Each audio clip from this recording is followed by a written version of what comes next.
gbenews.co.uk. So let's do it for the Great British Breakfast with Simon and Ellie.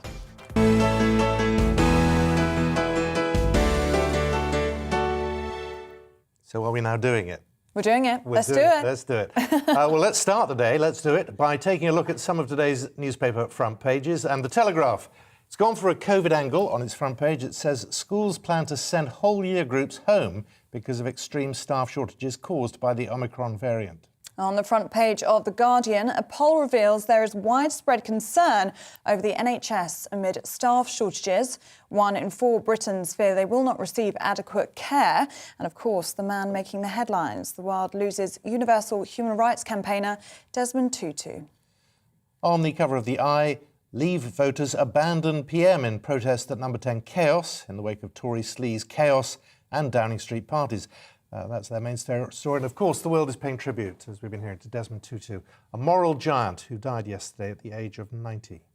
The Times has gone for details of what new COVID curbs might look like. It says weddings and funerals will be spared from new restrictions as ministers are cautiously optimistic over the spread of Omicron. The Daily Mail leads on the teenager that found their way into the grounds of Windsor Castle on Christmas Day and is now being detained under the Mental Health Act.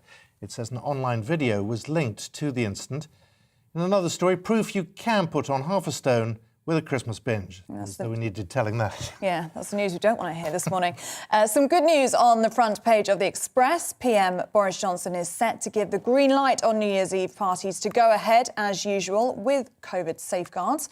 The idea is to offer guidance, not restrictions, and the government will look at the data today to assess whether further restrictions are needed.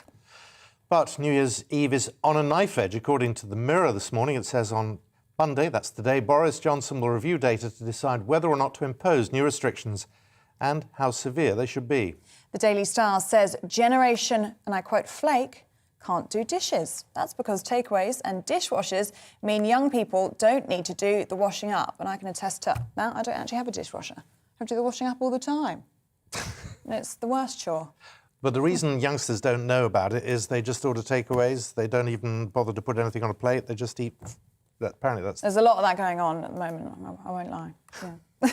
Well, this morning we have a panel to go through the stories inside the papers. Very lucky today.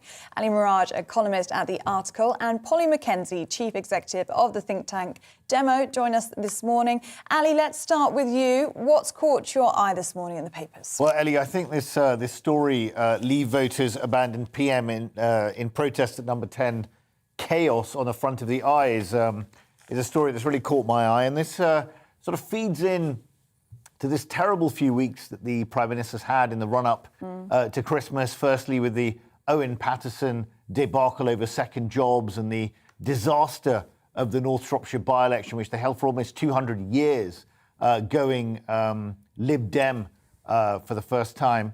And this is on the back of another disastrous result a few months ago in Cheshire and Amersham, where, again, a big Conservative majority again went Lib Dem. I think the Prime Minister's got a lot of problems. You could see that just before Christmas with 100 of his own backbenchers voting against the introduction of vaccine passports. I think that's a serious issue for him. And I think he's got between 3 and 6 months tops. I mean, what this research is showing is that John Curtis, who's the polling expert, has done a series of different polls which have been amalgamated, giving Labour a lead of about 8 points now and saying if there was a general election held tomorrow, Labour would win with about 25 seats. And the Prime Minister himself would lose his own seat in Uxbridge and South Ruislip. And knowing that seat as I do, I used to live quite close to that constituency. It has been changing over the years.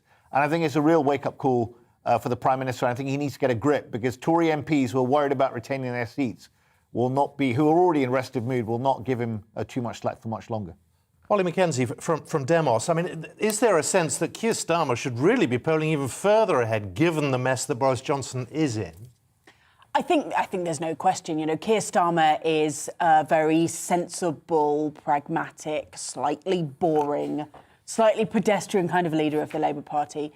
And you can imagine a figure with more charisma, whether that's, you know, a leftist Corbynista charisma or a Blairite centrist charisma, depending on your kind of point of view, who perhaps would be surging ahead in the polls. At the moment, it does feel very much like a set of unforced errors from the Conservative Party. But of course, it's perfectly possible to win an election because the other guys are rubbish. And so I think it's an opportunity for Keir Starmer and that new shadow cabinet he's put around himself to start to get more attention, to start to be taken a bit more seriously. And it's up to them to just lift it a bit and see if they can turn that poll lead into something that feels like a support for the Labour Party rather than just a rejection of Boris Johnson and the generalised mess that he seems to make of everything he touches. And what do we think is going to happen today in terms of restrictions? We know that the government are going to be looking at the latest data and looking at whether restrictions should be put in place, if any at all. I mean, Scotland, Wales and Northern Ireland have restrictions on some level. What do you think is going to happen here? Well, you know, it's clear that the government is trying to be as cautious as possible, as few restrictions as possible. So we've got that mention on the Times that weddings and funerals are likely to be spared from COVID curbs. This reference to New Year's parties, though, to be honest, every New Year's party I've ever been to has been a rubbish disappointment. When Harry Met Sally is like the only decent New Year's party in the whole history of time. Anyway, too much organised fun, way too much pressure, massive letdown at like 1 minute past midnight. Anyway, but if New Year's parties are your thing, then it looks like people will just be encouraged to sort of take it sensibly. And that's because, of course, the amazing rollout of the vaccines over the course of the last year and then the booster programme mean that at the moment, largely, it does seem that we have mostly broken the link between these huge, terrifying case numbers and actual deaths and hospital admissions, which is great news. But it does, you know, I think part of the challenge is here on the Telegraph, schools potentially planning to send home whole year groups, not because of COVID spreading amongst the kids, but simply because staff are sick in huge numbers. On The Guardian, there's also reporting around staff shortages in hospitals as well. And so that the reality is, even if you've broken the link between really serious illness and hospitalisation and death, that doesn't mean you've solved the problem of COVID. That's the problem. When numbers are this high, there's simply a question of, you know, I had COVID a couple of weeks ago, out of my exclusion period now, but honestly, I'm double vaccinated. I was still in bed for 3 days, literally couldn't move.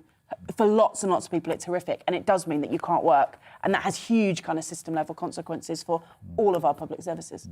Ali, the difficulty the Prime Minister faces is he's got to keep in step with the public mood. And therefore, there's pressure on him to recall Parliament this week. A lot of MPs suggesting that they're on standby for just that.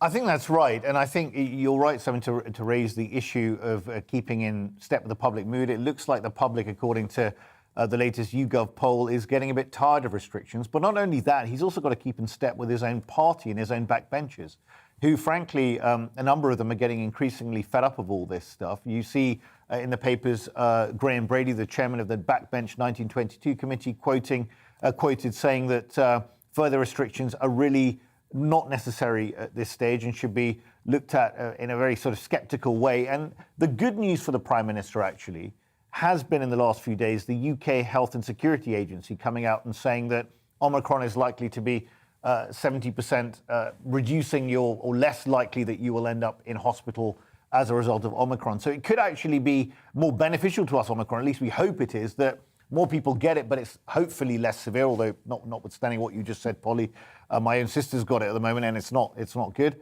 But I think the Prime Minister he's having a meeting today with his advisors. I think he'll be cautious about this. And to be fair to the Prime Minister, and I've been one of the people giving him a big kicking over the last few months, to be fair to him, he did make a big call in July, which was not to impose restrictions, and in the wake of a lot of resistance from the scientific community, and got it right. And just on New Year's Eve parties, I just want to say, Polly, as an alternative, I'm a part-time house music DJ. You're very welcome to join my live stream on New Year's Eve from the comfort of your own home, which I will be doing for the second year in a row. And I can tell you that a lot of people have got far too much time on their hands because I get people from around the world tuning in. Oh. Well, Polly and Ali, it's been great to have you. Thank you so much. You're staying with us for the rest of the morning as well. So we'll have lots more on the front of the papers to discuss for the rest of the morning. Here's what else is going on today.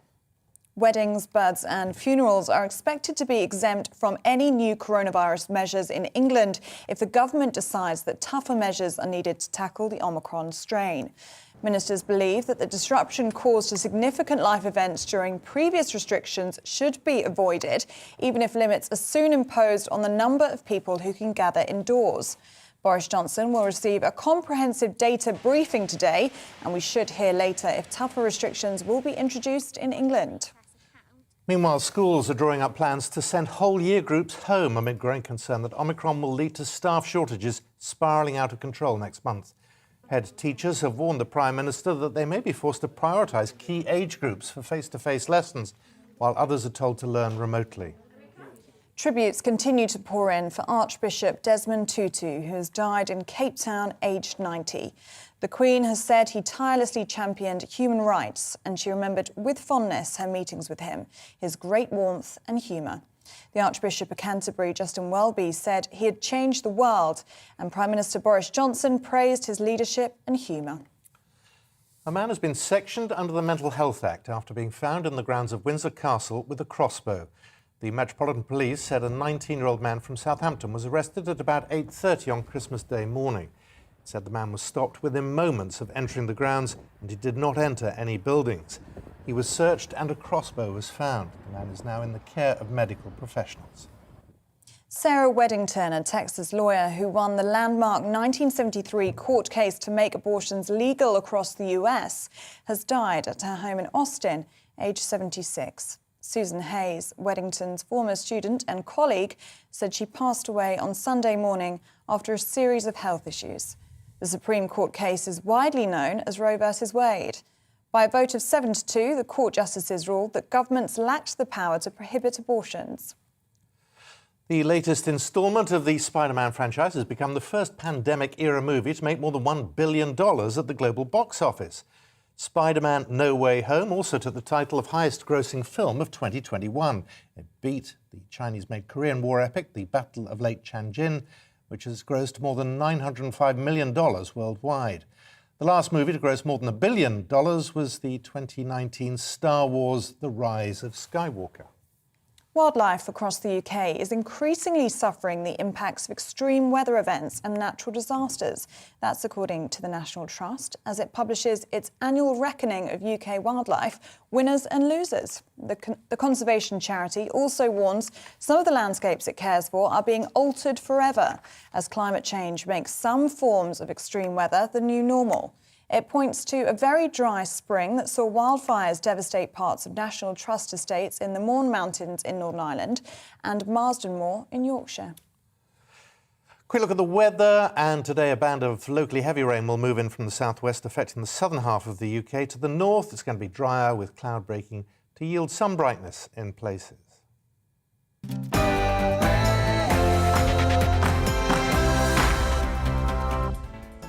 Coming up, for many, the Christmas period is over and the vaccine booster rollout is back in full swing.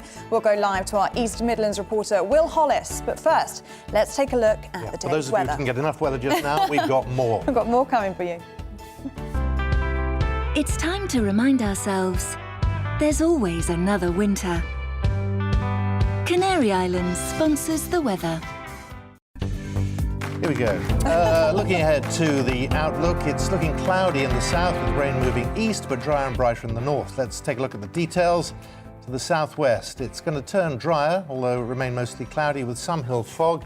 The odd shower also remains possible, and there'll be a westerly brisk breeze. The southeast, as we move to London, it's going to be wet with persistent, at times heavy rain there. The odd dry spell is possible for a time, and it's going to be mild. To South Wales, it's going to be cloudy with outbreaks of rain. These will also turn heavy at times. It's going to be breezy here too, but it will also feel mild. Now, winds will be lighter across the Midlands, but it will also be cloudy with some hill fog. There will also be increasing outbreaks of rain with the odd heavier burst possible at times. To northeast England, where it's going to be drier, although still rather cloudy, some bright or sunny spells are possible towards the north through the afternoon, with some outbreaks of rain possible in the south later. A chillier feel for those of us in southern Scotland, though. It will also be a rather cloudy day there, with the odd bright or sunny spell remaining possible. To Northern Ireland now, it's going to be a little milder, but also rather cloudy. The odd shower is also possible, along with a few brighter spells in the east. It'll be rather breezy there too. So, remaining dry and clear in the north, the rain elsewhere edging east, with showers following in the west. And that's how the weather's shaping up for the rest of the day. Canary Islands sponsors the weather.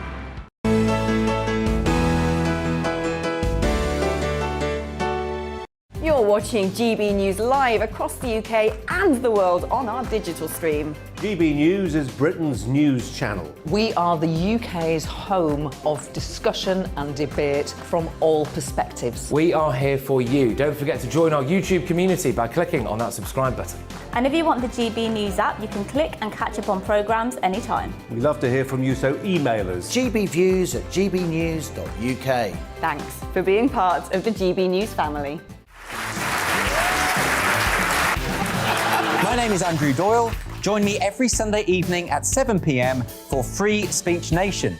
This is a show where we address current affairs and news stories of the week with the help of two wonderful comedian panellists. I brought in comics because I want to give it a lighter edge, and also they work for less. See you there.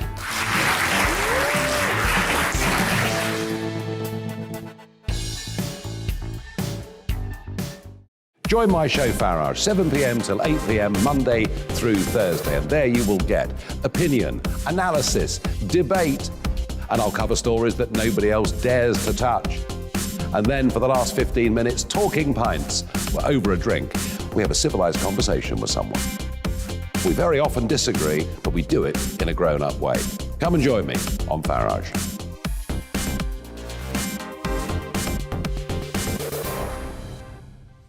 I'm Colin Brazier. I've reported from more than 70 countries around the world, covered wars from Afghanistan to Iraq, from Lebanon to the Balkans. I'm trying to bring that experience, that feel for events, to the studio. And something else. I'm ready to give an opinion. Today's stories with a spark. Brazier from 8 p.m. weekdays on GB News.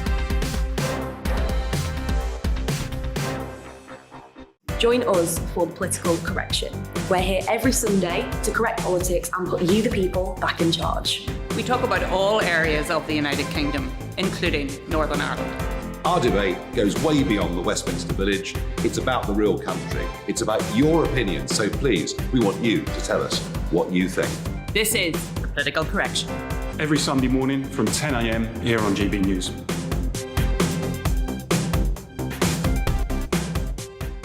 You're watching GB News live across the UK, the world, and our digital stream. GB News is Britain's news channel. We are the UK's home of discussion and debate from all perspectives. We're here for you. Don't forget to join our community by hitting the subscribe button. And download the GB News app so you can click and catch up on programmes anytime. We love to hear from you. Email us at gbviews@gbnews.uk. Thanks for being part of the GB News family.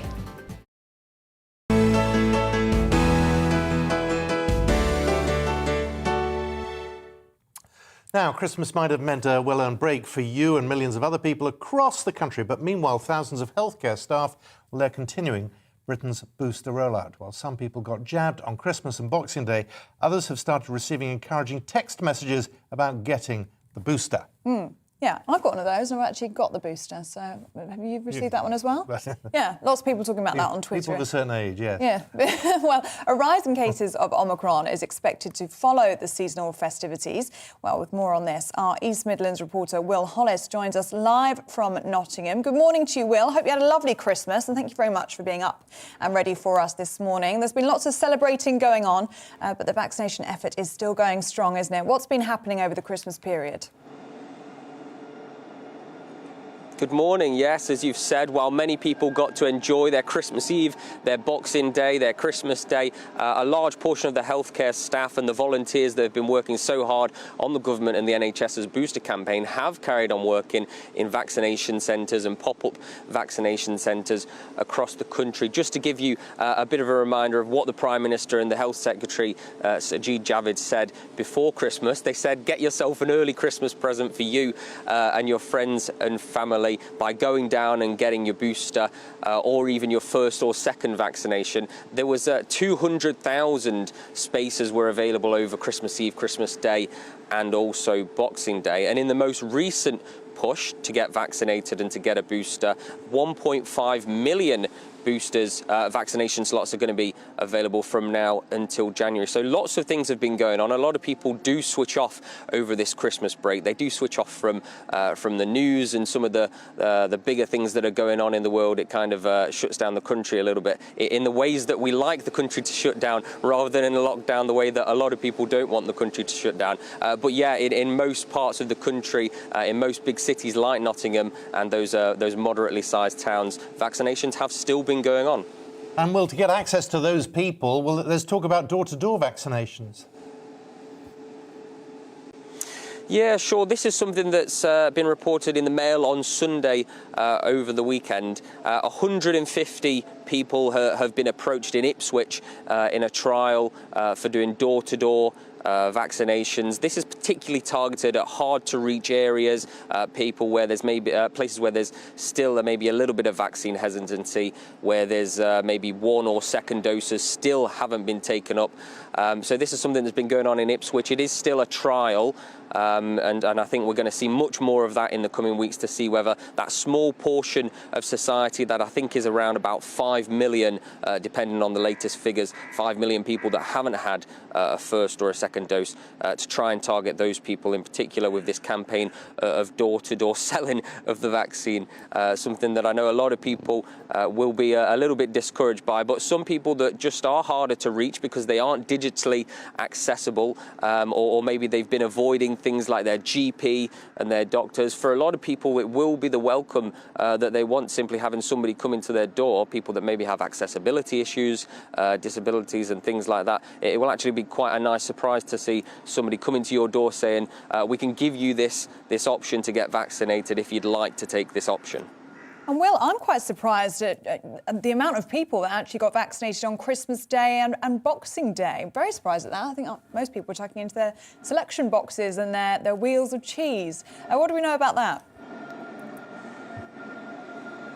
Yeah, sure. We are seeing that a lot of people, thousands of people, took the opportunity to get vaccinated. Some of the reports that we've been seeing over the weekend are some people, because of the way that Christmas fell from Monday to Friday, a lot of people were still at work. Obviously, Saturday and Sunday was Christmas Day. So some people simply took the opportunity because it was a weekend, almost forgetting the fact that it was Christmas Day or it was Boxing Day. Some people thought, OK, I'm going to have to go back to work on Monday, Tuesday if they don't get the pleasure of getting the bank holiday that some people will get to experience today. They're working right all the way up to Friday. So some people just thought, you know what, let's go and do it this weekend, despite it being Christmas Day. And I think that a lot of people decided that, you know what, in about 10 years, 20 years, 30 years' time, we're going to look back on this Christmas and think of it as the Christmas where I was able to get the vaccine when I wasn't able to get it at another time. And so I know a lot of people have been avoiding things like the pubs, have been keeping away from places like that, and maybe doing something like a vaccination is something a little bit special that you'll look back on in the many years from the future. Yeah, I mean, other nations of the UK have already brought in tough restrictions. We're waiting to hear what's going to happen in England, aren't we? Yeah, of course. Now, as we've known throughout this pandemic, data moves a little bit slower than we move in regular society. It's often about 4 or 5 days later that we know where we're at. We know that from the past few weeks, for example, Omicron cases were going to be significantly higher in reality compared to the data that we've actually been getting.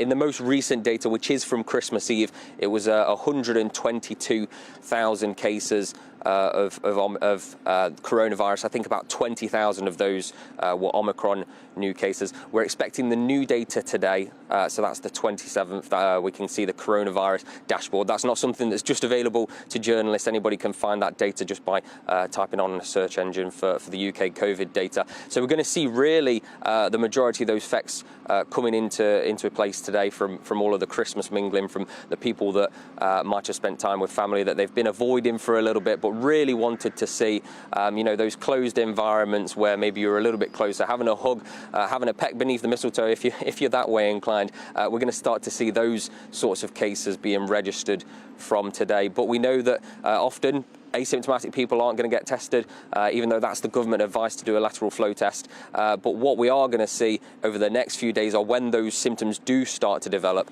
then we're going to see more and more cases getting registered. And then we can get the real big picture about how these cases might contribute to things like hospitalisation, to serious sickness. We've seen in the last couple of weeks that the data that looked really encouraging, that while cases might have been quite high, and we're seeing some of the highest cases, in fact the highest cases that we've seen during the pandemic because of Omicron, we're not seeing those hospitalisations get to the same level, which is quite encouraging.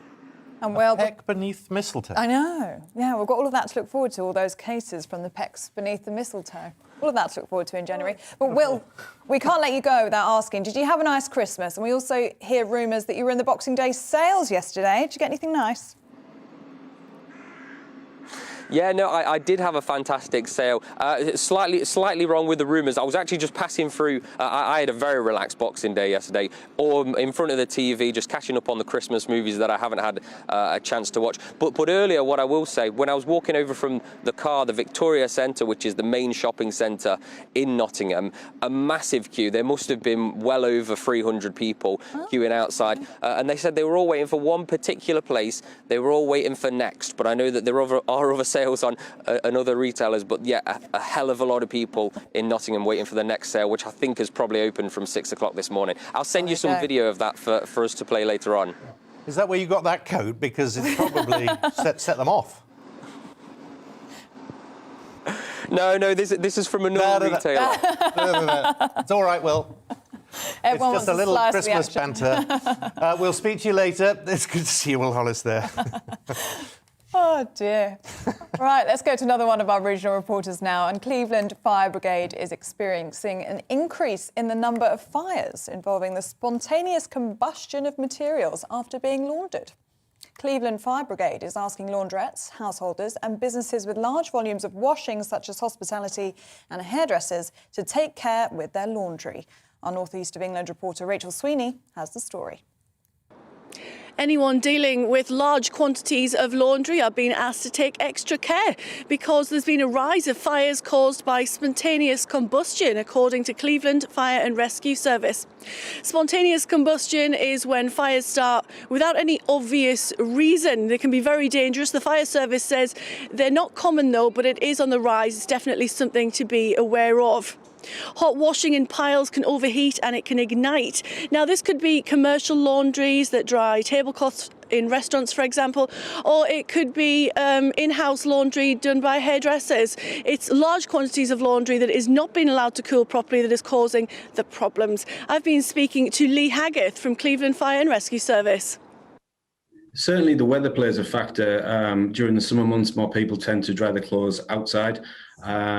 During the winter months, we'll have our heating on, but a lot of households now tend to have tumble dryers. It's a lot quicker to get your clothes washed and dried and ready to be worn on any night out or any event that you're going to. Don't leave warm laundry unattended in piles or stacks, especially not in plastic containers, and ensure that the tumble dryer does carry out its cool down cycle prior to taking the clothes out. The most recent incident happened in Middlesbrough. A business had to be closed down and the person living above the property had to be rehoused. It's a very busy time of year. We might skip the odd cool down cycle, but the fire service is urging us to be patient, be thorough and be very safe. Don't leave washing unattended. Do let it cool down. If you can get air to it, that's all the better. Always check your filters and stay safe. Or you'll be exterminated. Sorry about the problems with the sound towards the end of that report. That was Rachel Sweeney reporting there, our North East of England report. Coming up, we'll be joined by Aidan McGee to talk us through yesterday's sporting action. We'll also bring you the latest from day 2 of the 3rd Ashes Test Down Under. So don't go anywhere.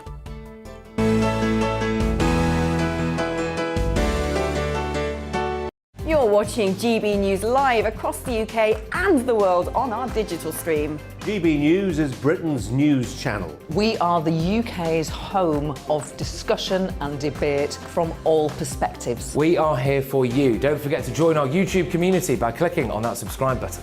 And if you want the GB News app, you can click and catch up on programmes anytime. We love to hear from you, so email us. gbviews@gbnews.uk. Thanks for being part of the GB News family.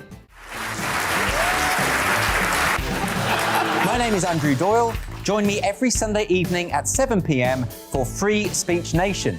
This is a show where we address current affairs and news stories of the week with the help of two wonderful comedian panellists. I brought in comics because I want to give it a lighter edge, and also they work for less. See you there.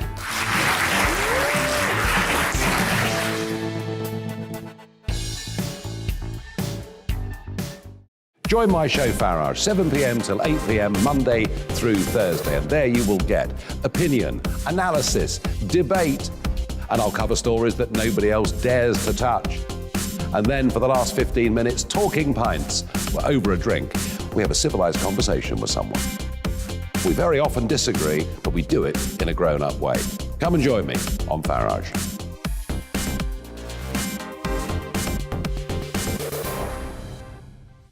I'm Colin Brazier. I've reported from more than 70 countries around the world, covered wars from Afghanistan to Iraq, from Lebanon to the Balkans. I'm trying to bring that experience, that feel for events, to the studio. And something else. I'm ready to give an opinion. Today's stories with a spark. Brazier from 8 p.m. weekdays on GB News.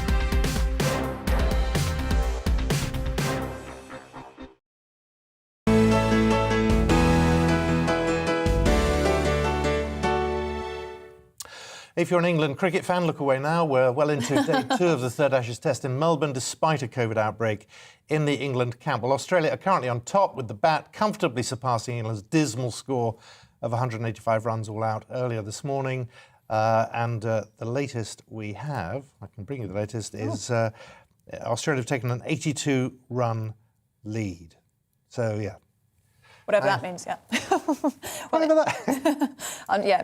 It's not really more analysis later on. Yeah, more analysis from an expert maybe a little bit later on. And in football, it was a goal-packed Boxing Day in the Premier League with 28 goals across the 6 games that went ahead. It was a thriller at Manchester City, who extended their lead at the top to 6 points with a 6-3 win over Leicester.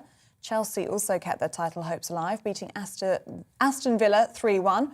Romelu Lukaku, I hope I said that right, Aidan, scoring on his return. I'm getting a nod, that was good. Elsewhere, Arsenal hit 5 at Norwich. Spurs eased past Crystal Palace. Southampton won at West Ham, whilst Brighton got the better of Brentford. Newcastle host Manchester United at St James's Park tonight. Lots going on. Well, joining us now is football broadcaster and writer Aidan McGee. Aidan, of the games that went ahead, they certainly didn't disappoint, did they? Certainly not. I mean, if you look at the Premier League, they've been saying, we need to satisfy the broadcasters, we need to get games on so that people like yourselves and me can watch on Boxing Day, where we've got kids running all over the place. And I look at the number of goals yesterday and the quality of the games, albeit with 3 postponements and a few injuries as well. And I think 28 goals in 6 games, that's 4.6 according to my maths, and I haven't been anywhere near a calculator, I should say. That's a good ratio, good entertainment, good fare for Christmas. I don't think anyone can look at that in the from the Premier League's point of view. It kind of justifies their insistence that the games went ahead. But yeah, as you say, Manchester City, they were 4-0 up in 25 minutes. Wow. Credit to Leicester, though. They came out in the second half and had a right go. They changed their system. They got it back to 4-3 with about 20 minutes to go. Impressive. And then Man City, a couple of substitutions, and they brought it on, saw it home. 6 points clear now. This is the time of year last year when they really clicked into gear and moved things home. I can see them doing that again. We're only halfway through the season. We are, but you're talking about an enormous squad. I mean, Pep Guardiola was talking about going on strike the other day in protest of the COVID stuff. He had about 3 or 4 strikers on the bench yesterday. People are calling him Pep Guevara, because he wants to go on strike. It was ridiculous, but he's got a bigger squad. But it's the squad that will see them through. Chelsea clawed back yesterday. They did very well. They went with a fairly depleted squad to Aston Villa, won 3-1. Arsenal won 5-0 at Norwich. Tottenham against Palace as well. So good day for the top sides. But I think with the squad that City have, and also, who knows what the fixtures are going to look like? We're getting so many postponements now. We're getting teams that are going to have 2 or 3 games in hand. And 2 or 3 games in hand at this stage of the season, when you've got fixtures piling up, and you've got injuries and everything, it doesn't mean a lot.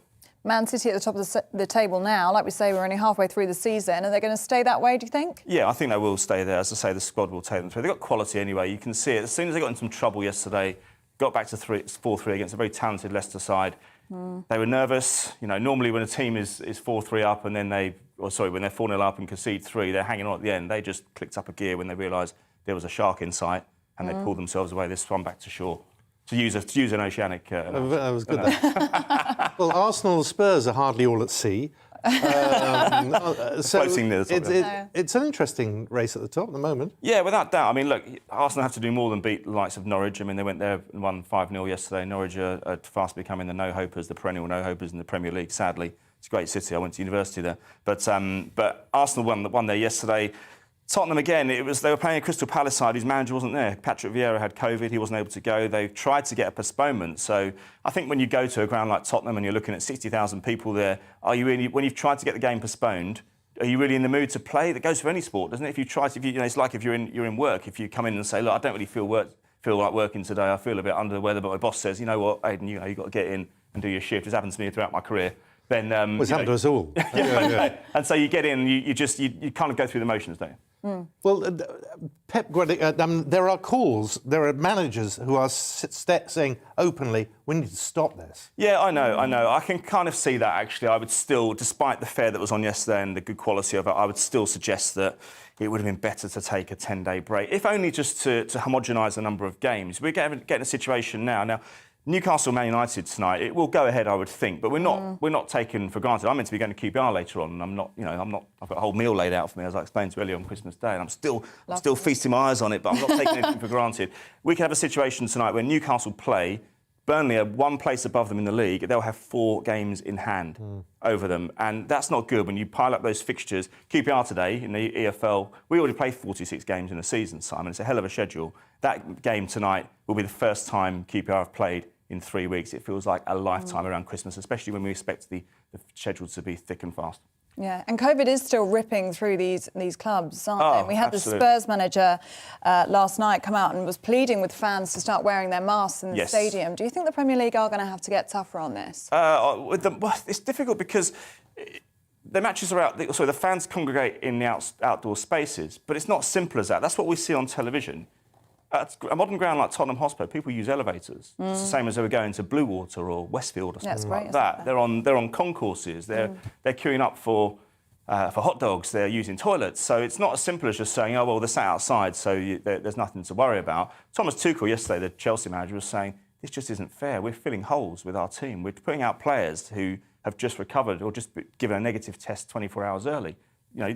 Assuming they've not even had like a really bad strain of it, they're still going to be feeling weaker. I mean, these guys are required to run, 10 kilometres a game, and they've been cleared of COVID the previous day. It does seem a bit strange, and also it affects the competition. If you look at, say, Brentford a couple of weeks ago, they lose 2 top players. Another team loses 7. If your 2 top players are better than the other team's 7, not all players are the same.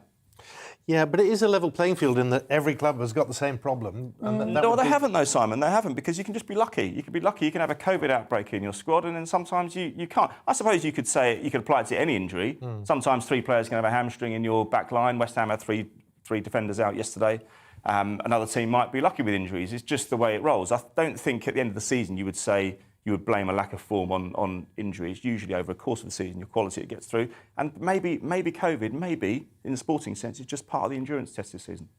Yeah. And the vaccination level amongst Premier League players is a lot lower than the general population, is it? Something like 40-50% still unvaccinated. Is that something that's a bit of a worry coming up? I think it's difficult for clubs to argue that fans need to wear masks and guard against COVID when a lot of players, I think it's something like 39% of all the Premier League players, I'm not sure what it is in the EFL, are refusing to take it. They just think they're in peak form.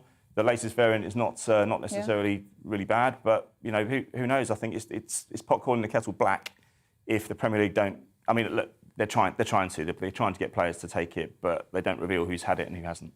Can I be a grumpy old thing just for a moment? Because if you're not able to go and watch the teams, you're going to go and watch it on the telly. Yeah, that's costing an earth now, isn't it? Because you've got so many subscriptions you've got to keep up with. Well, blame the EU for that. They're the ones who decided that one company couldn't have the overall monopoly on the rights. Nobody cared back in 2003 that Sky had all the monopoly on the rights. The broadcasting subscriptions were affordable, but the EU came along back in 2002-3 and said, it's not fair, you can't have a monopoly, it has to be pluralised. And so BT came in, or no, first Setanta, then ESPN, and then BT. So that's why people have to pay 2 or 3 subscriptions now instead of one. And even though we've left the EU, presumably it's all about European rights. I guess so, but the problem is that it cuts across continents now. You've got international rights as well. It's not simple to unpick that, but it's something that could happen in the future. We are in control of our own destiny, aren't we?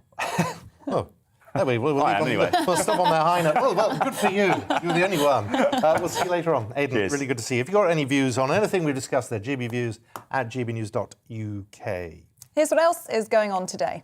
Weddings, births and funerals are expected to be exempt from any new coronavirus measures in England if the government decides that tougher measures are needed to tackle the Omicron strain.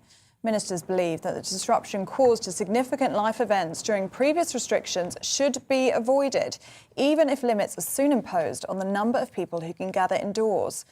Boris Johnson will receive a comprehensive data briefing today, and we should hear later if tougher restrictions are to be introduced in England.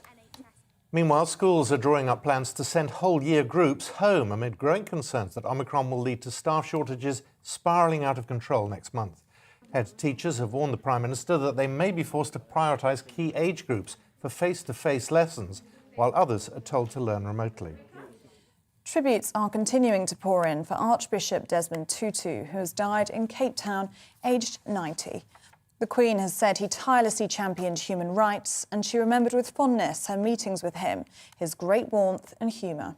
The Archbishop of Canterbury, Justin Welby, said he had changed the world, and Prime Minister Boris Johnson praised his leadership and humour. A man has been sectioned under the Mental Health Act after being found in the grounds of Windsor Castle with a crossbow. The Metropolitan Police said a 19-year-old man from Southampton was arrested at about 8:30 on Christmas Day morning. It said the man was stopped within moments of entering the grounds and he did not enter any buildings. He was searched and a crossbow was found. The man is now in the care of medical professionals. Sarah Weddington, a Texas lawyer who won the landmark 1973 court case to make abortions legal across the US, has died at her home in Austin, aged 76. Susan Hayes, Weddington's former student and colleague, said she passed away on Sunday morning after a series of health issues. The Supreme Court case is widely known as Roe versus Wade. By a vote of 7-2, the court justices ruled that governments lacked the power to prohibit abortions. The latest instalment of the Spider-Man franchise has become the first pandemic-era movie to make more than $1 billion at the global box office. Spider-Man: No Way Home also took the title of highest-grossing film of 2021. It beat Chinese-made Korean War epic The Battle of Lake Changjin, which has grossed more than $905 million worldwide.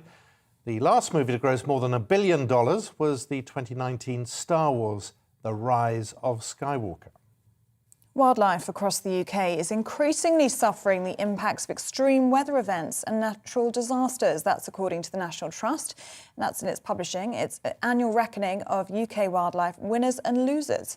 The conservation charity also warns some of the landscapes it cares for are being altered forever as climate change makes some forms of extreme weather the new normal. It points to a very dry spring that saw wildfires devastate parts of National Trust estates in the Mourne Mountains in Northern Ireland and Marsden Moor in Yorkshire.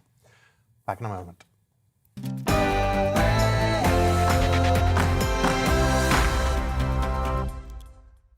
OK, time now to turn our head to the other side of the Atlantic and the world of entertainment.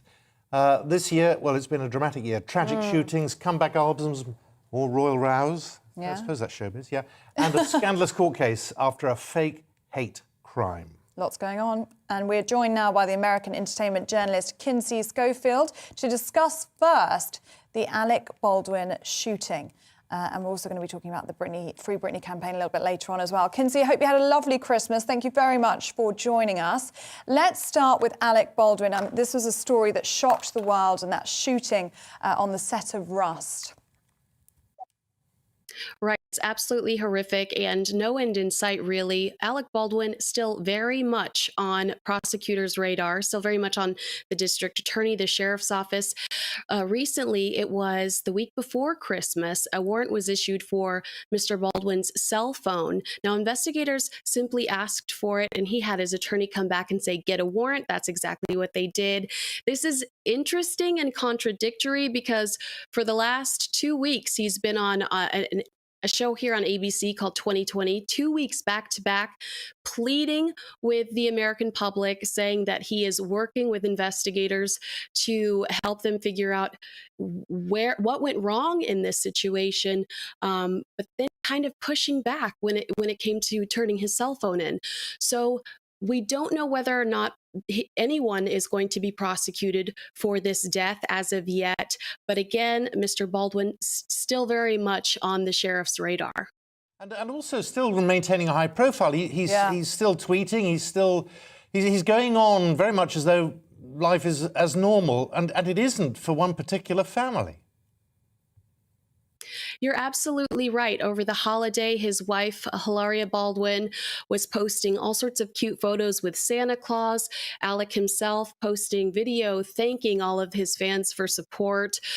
They're in the Hamptons, I believe, right now. So very much enjoying his lifestyle. And again, you know, with that ABC special, the 2020 special, 2 weeks in a row, completely unchallenged, as he stressed that he was not to blame for this death.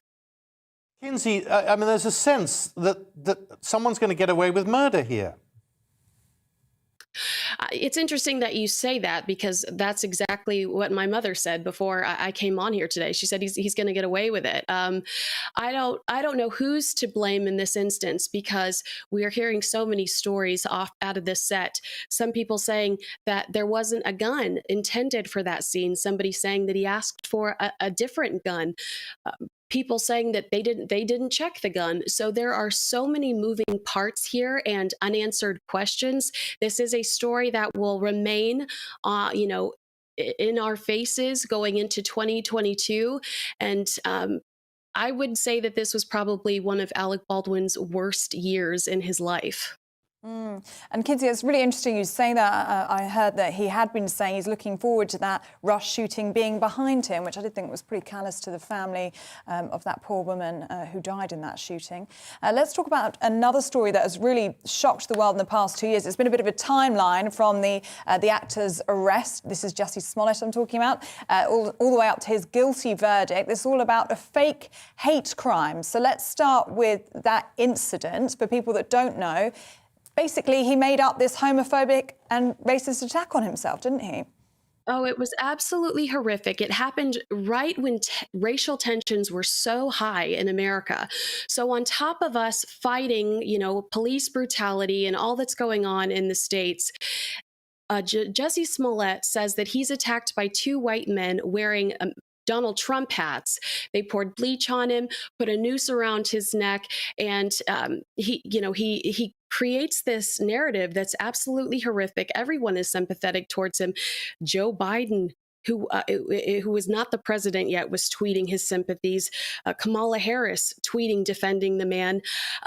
It turns out he's made this entire story up because his part was being minimized on a show he was on at the time on the Fox network called Empire, and he wanted to raise his profile and ensure that he had more airtime on his television show, so he concocted this entire plan. Now, he's found guilty of 5 out of the 6 charges, and he could spend up to 3 years in jail for every charge he was found guilty for. However, because he has no criminal record and no one truly was hurt, he will likely only get probation and community service. So people are very fired up about this. Well, quite rightly. And yet people are talking about, well, it could be a few months, but he'll recover, his career will be back. I don't think that that's possible at all, unless somebody like Tyler Perry or somebody that's super sympathetic or Oprah, or, unless he could find somebody like that would get in his corner. I really don't think that that's a likely possibility. This was absolutely insane. Can you imagine thinking you were going to get away with this? And what gave him away to the investigator was that he still had his Subway sandwich hours later when the police showed up to interview him. And the officer said, when somebody is attacked, or, especially in such a traumatic situation as what was described, they drop their cell phone, they drop their wallet, their purse, whatever, and they flee. But the fact that the man still had the Subway sandwich made the officer question the situation. You can't make it up, can you? You actually can't. And apparently he wouldn't hand over his phone as well. That was the other thing, that the police asked to search his phone to see what his phone records were, and he wouldn't hand it over. You literally can't make it up. It sounds like something out of a film. I'll tell you what, you've got more faith in Los Angeles than I think we have here. But anyway, let's talk about someone who's hopefully 2022 is going to be better than 2021. Yeah. That's Britney, who's had a hell of a year, and it's ended on a high for her. Oh, Simon and Britney brought us together. I think that was the first time I got to speak to you. So I love our girl, Britney. She's having a great year, right? And what's coming up for her is we're looking for new music. She's teasing new music. She's engaged to a very hunky young man. And she said she's just so happy to be able to drive her own car, to have cash. She hasn't had cash in her hand for over a decade. And to be able to just go to the mall at Christmas time. So some of these normal things that we've been doing for the last decade, these are really powerful moments for her. So I'm so excited for Britney, and I can't wait to see what's coming for her in 2022. And also, she's just really been dragging her family online. So God knows what we'll see in that situation as well. Kinsey, let's hope it's a much better 2022 for her. But it has been a journey to get to this point. The Free Britney campaign has been going on for a best part of 10 years. What's the journey been like? Describe it to people who perhaps aren't all too familiar. Well, what was really interesting in regards to the Free Britney movement was that Britney's family was savvy enough to try to sabotage it from the beginning. So the people that started the movement, Jamie Spears was telling media outlet, these people are crazy. They don't know what they're talking about. These people are unhinged. So the Free Britney movement did not have any movement initially because Britney Spears' team was pushing back so much, trying to have their website shut down, threatening them with legal action. And it wasn't until a documentary came out from the New York Times where they really started to expose some of the abuse that Britney experienced. It wasn't until that documentary that things shifted. So while it was important that all of these people were working behind the scenes and supporting her, her family had so much money and power to shut them down that it needed a huge media outlet to collaborate with or to corroborate what they were saying. So thank goodness that some of these documentaries started to come out because they really gave the Free Britney movement the credibility that they needed.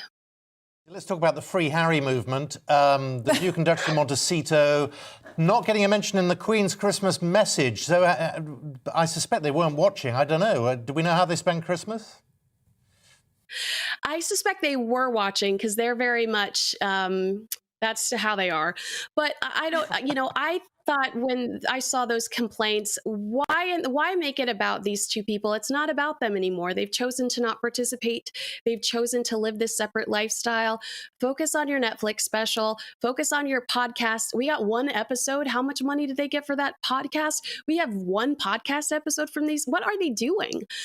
So I didn't understand the argument there that they should have been included in the Queen's speech, but God bless everybody that had a hissy fit over the internet. I guess that's what Twitter is for now.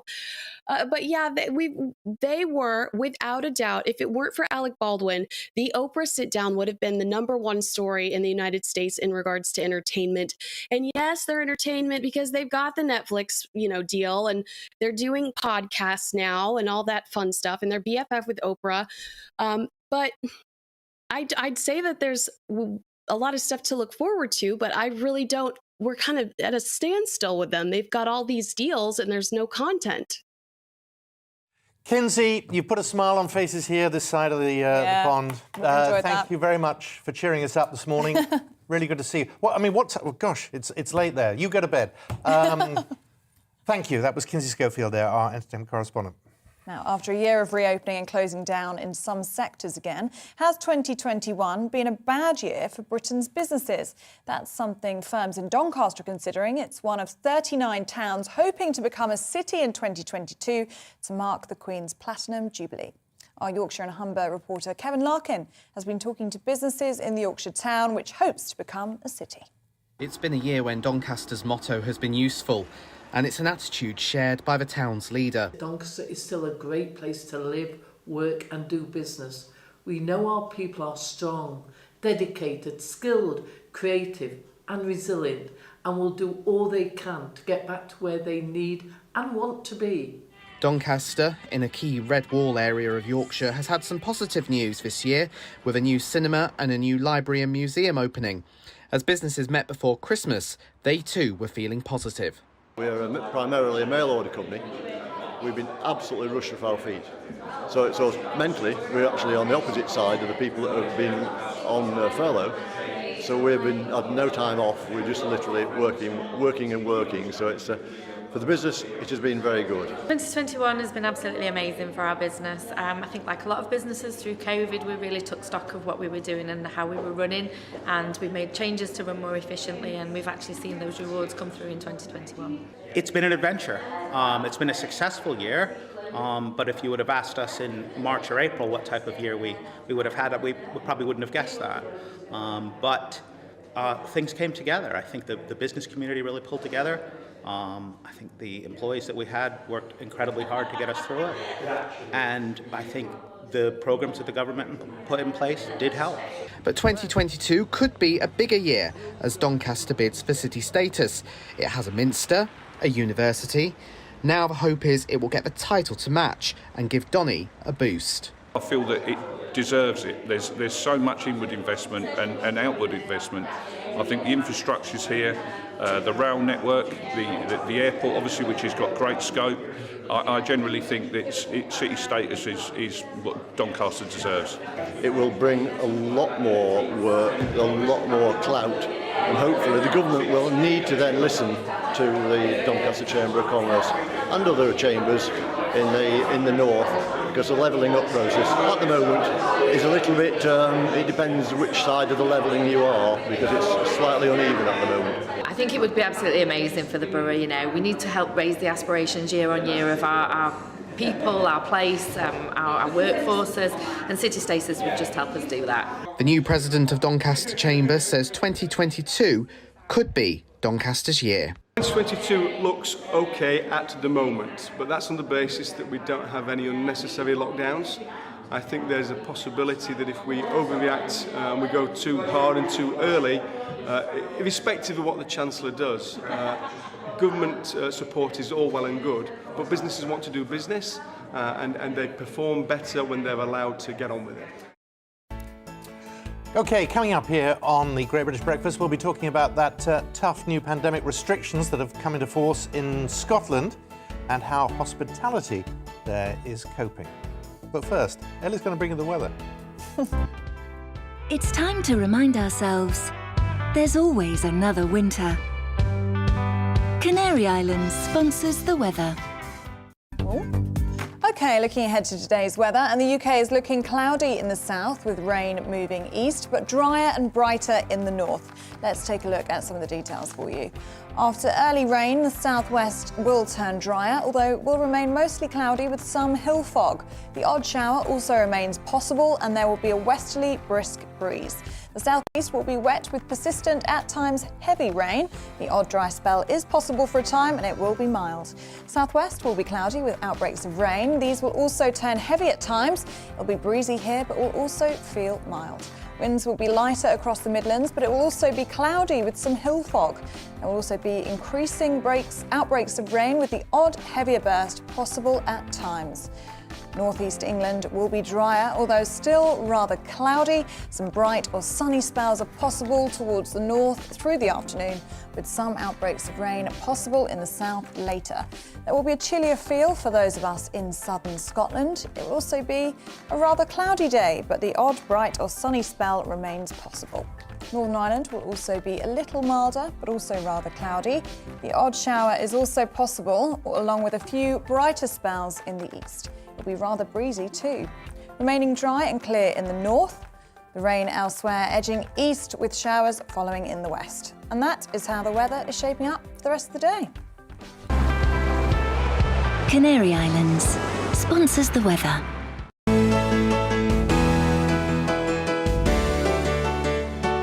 You're watching GB News live across the UK and the world on our digital stream. GB News is Britain's news channel. We are the UK's home of discussion and debate from all perspectives. We are here for you. Don't forget to join our YouTube community by clicking on that subscribe button. And if you want the GB News app, you can click and catch up on programmes anytime. We love to hear from you, so email us. gbviews@gbnews.uk. Thanks for being part of the GB News family. My name is Andrew Doyle. Join me every Sunday evening at 7 p.m. for Free Speech Nation. This is a show where we address current affairs and news stories of the week with the help of two wonderful comedian panellists. I brought in comics because I want to give it a lighter edge, and also they work for less. See you there.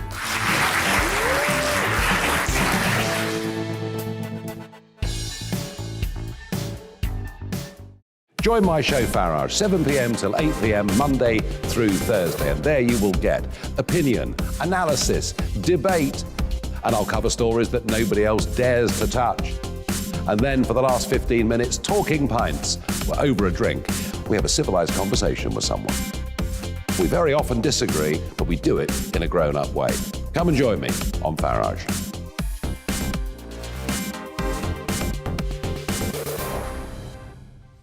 I'm Colin Brazier. I've reported from more than 70 countries around the world, covered wars from Afghanistan to Iraq, from Lebanon to the Balkans. I'm trying to bring that experience, that feel for events, to the studio. And something else.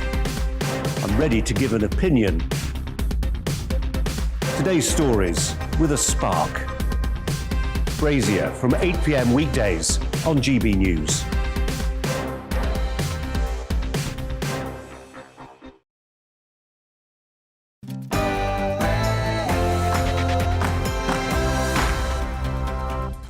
Hello, good morning to you. It's your Great British Breakfast with Simon and Ellie. Lots on the agenda today. We're talking about the Prime Minister's popularity, New Year's celebrations on a knife edge, and of course, which regulations, if any, will Boris Johnson bring in today? And as ever, we want to hear from you, so do get in touch. gbviews@gbnews.uk. So let's do it, shall we? This is the Great British Breakfast with Simon and me, Ellie Costello.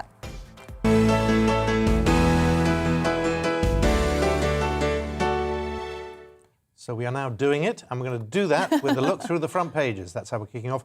On the front page of The Guardian, a poll which reveals there's widespread concern over the NHS amid staff shortages. 1 in 4 Britons fear they will not receive adequate care.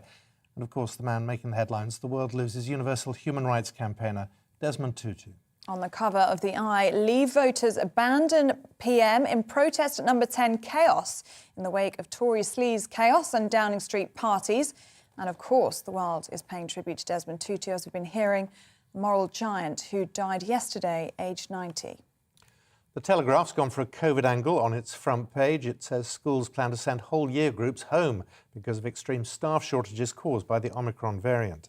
The Times has gone for details of what new COVID curbs might look like. It says weddings and funerals will be spared from new restrictions, as ministers are cautiously optimistic over the spread of Omicron. The Daily Mail leads on the teenager that found their way into the grounds of Windsor Castle on Christmas Day and is now being detained under the Mental Health Act. It says an online video was linked to the incident. And another story, proof you can put on half a stone with a Christmas binge. We don't need to hear that today, do we? Some good news on the front page of The Express, and Prime Minister Boris Johnson is set to give the green light on New Year's Eve parties to go ahead, as usual, with COVID safeguards. The idea is to offer guidance, not restrictions, and the government will look at the data today to assess whether further restrictions are needed. But New Year's Eve is on a knife edge. That's according to the Mirror. It says Boris Johnson will review data today to decide whether or not to impose new restrictions and how severe they could be. The Daily Star says Generation Flake can't do the dishes. That's apparently because takeaways and dishwashers mean young people don't need to do the washing up. Well, let's speak to our panel going through the papers this morning. Great pleasure to say we're joined by Ali Miraj, columnist of The Article, and Polly Mackenzie, Chief Executive of the think tank Demos. Thank you both for joining us this morning. Polly, if I can start with you, there's one face on many front pages this morning, and it's a face that makes you smile as soon as you see it, and of course that's Desmond Tutu. Absolutely, and looking through the papers, there are so many wonderful photographs, wonderful quotations by Desmond Tutu. We were just looking at one. He said, if you think that the Bible and politics don't mix, then I ask people what Bible they are reading. He's absolutely somebody filled with the joy of life, despite the fact that he campaigned against, the horrific racial injustice of apartheid. So somebody who was right in the teeth of the worst of humanity and yet lived with the spirit of the greatest of humanity, absolutely imbued with that sense of God's love. And it's obviously immensely sad, his loss to the world. People said that, I think, yesterday, that it's the world's loss but heaven's gain.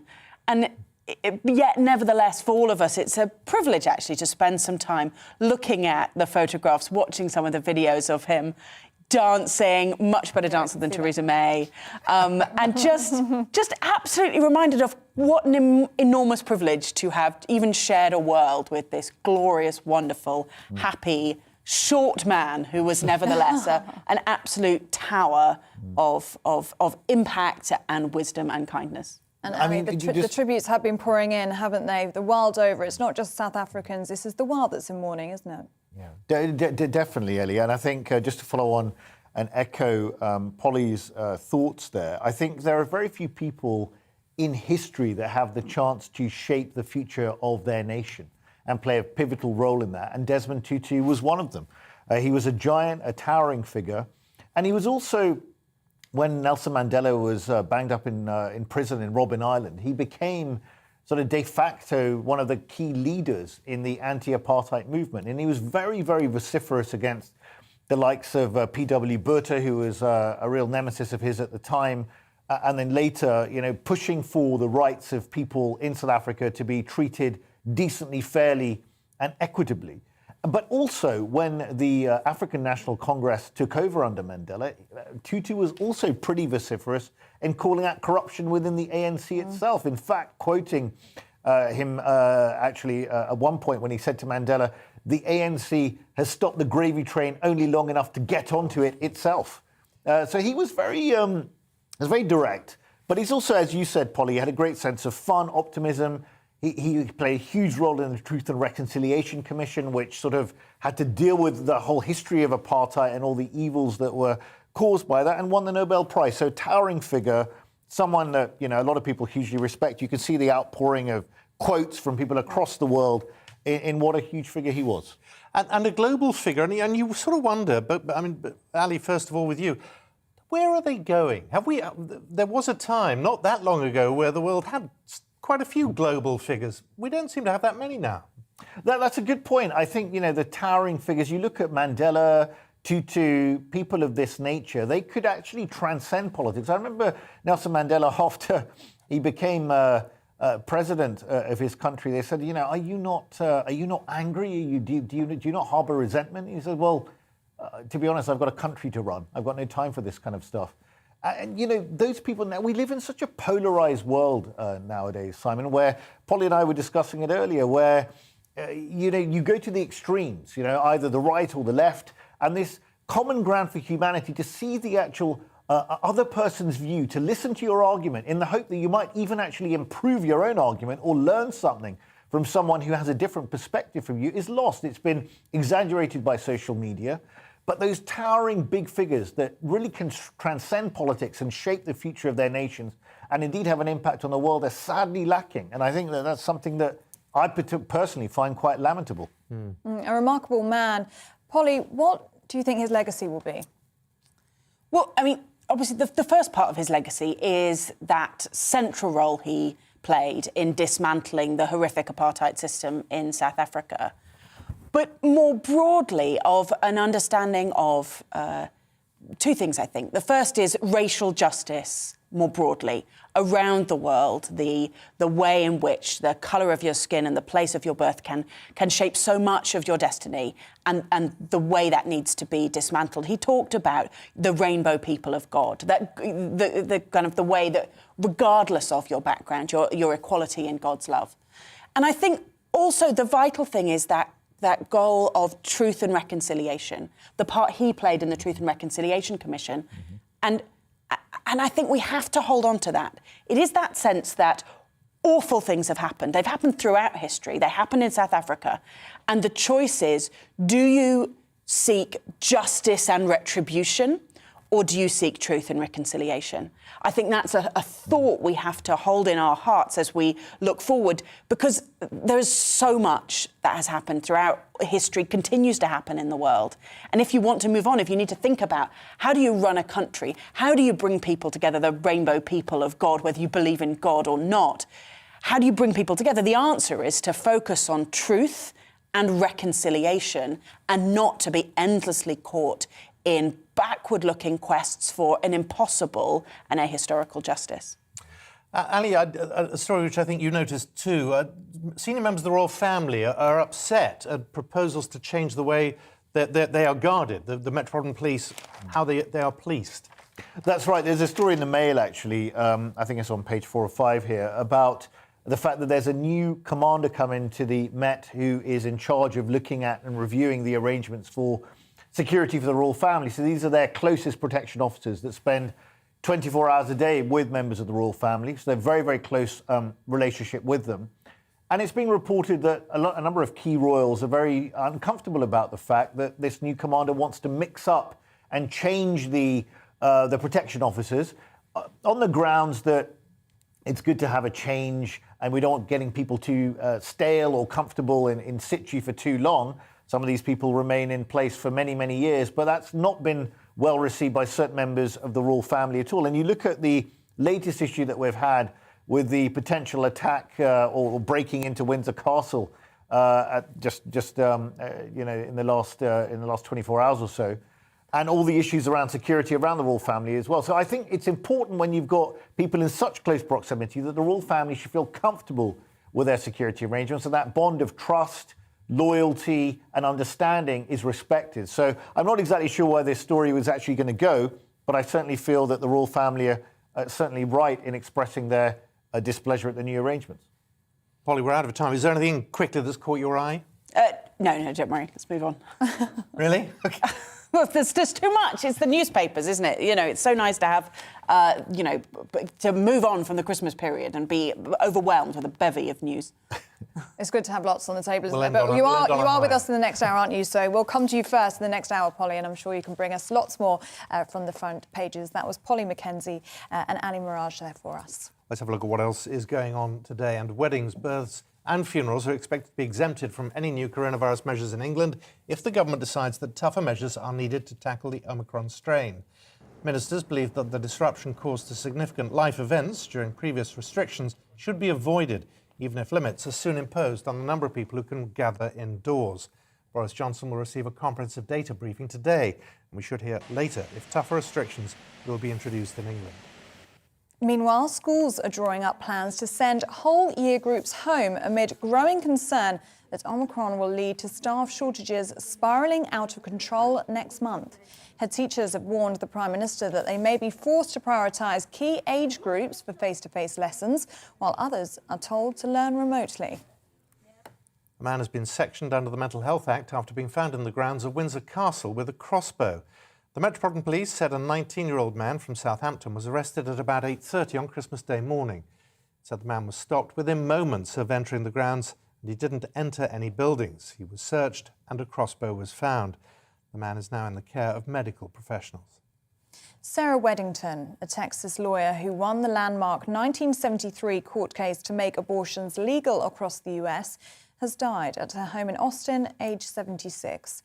Susan Hayes, Weddington's former student and colleague, said she passed away on Sunday morning after a series of health issues. The Supreme Court case is widely known as Roe v. Wade. By a vote of 7-2, the court justices ruled that governments lacked the power to prohibit abortions. The latest instalment of the Spider-Man franchise has become the first pandemic-era movie to make more than $1 billion at the global box office. Spider-Man No Way Home also took the title of highest-grossing film of 2021. It beat the Chinese-made Korean War epic, The Battle of Lake Changjin, which has grossed more than $905 million worldwide. The last movie to gross more than $1 billion was the 2019's Star Wars: The Rise of Skywalker. Wildlife across the UK is increasingly suffering the impacts of extreme weather events and natural disasters. That's according to the National Trust, as it publishes its annual reckoning of UK wildlife winners and losers. The conservation charity also warns some of the landscapes it cares for are being altered forever as climate change makes some forms of extreme weather the new normal. It points to a very dry spring, which saw wildfires devastate parts of National Trust estates in the Mourne Mountains in Northern Ireland and Marsden Moor in Yorkshire. OK, let's have a quick look at the weather. Today, a band of locally heavy rain will move in from the southwest. That will affect the southern half of the UK. To the north, it'll be drier with cloud breaking to yield some more brightness in places.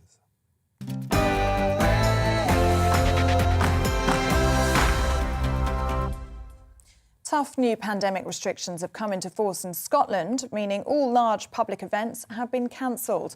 Social distancing is also back in all indoor public areas. Multiple households can no longer mix in many areas. And in pubs and restaurants, they can only operate with table services. The Scottish Government says the rules are aimed at slowing the transmission of the Omicron variant, but critics have argued more evidence is needed and the government might be being too cautious, as early evidence suggests the variant is mild.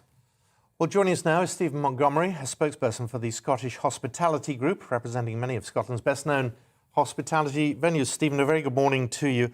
I mean, I know you need this like a hole in the head. Just explain what the new changes are. Good morning, Simon, Ellie, and first of all, happy Christmas to you. And can I take this opportunity to thank all our NHS nurses and staff and our armed forces and volunteers for everything that they're doing over the Christmas period to get us the jobs in the arms. Just a great thing for them to do. Today, we see the table service start. We see the 1 metre social distancing between groups, which is really knocking us because that brings down many places down to about 30-35% of occupancy because table service, etc. So it's a bit of a blow for us in a month that would traditionally give us most of our turnover, 30-35% of our turnover for the year to get us through January, February and into March. And as well as that, it's the busiest time of the year. Hogmanay in Scotland is one of the biggest celebrations you'll ever see. Stephen, good morning to you. Thank you very much for joining us. And I hope you had a lovely Christmas. What I found really interesting in the last few weeks is people kind of self-imposing a lockdown upon themselves. We were seeing it in bars and restaurants before Christmas. They were virtually empty at the busiest time of year for all of you. How much have you noticed customer numbers dropping in recent weeks?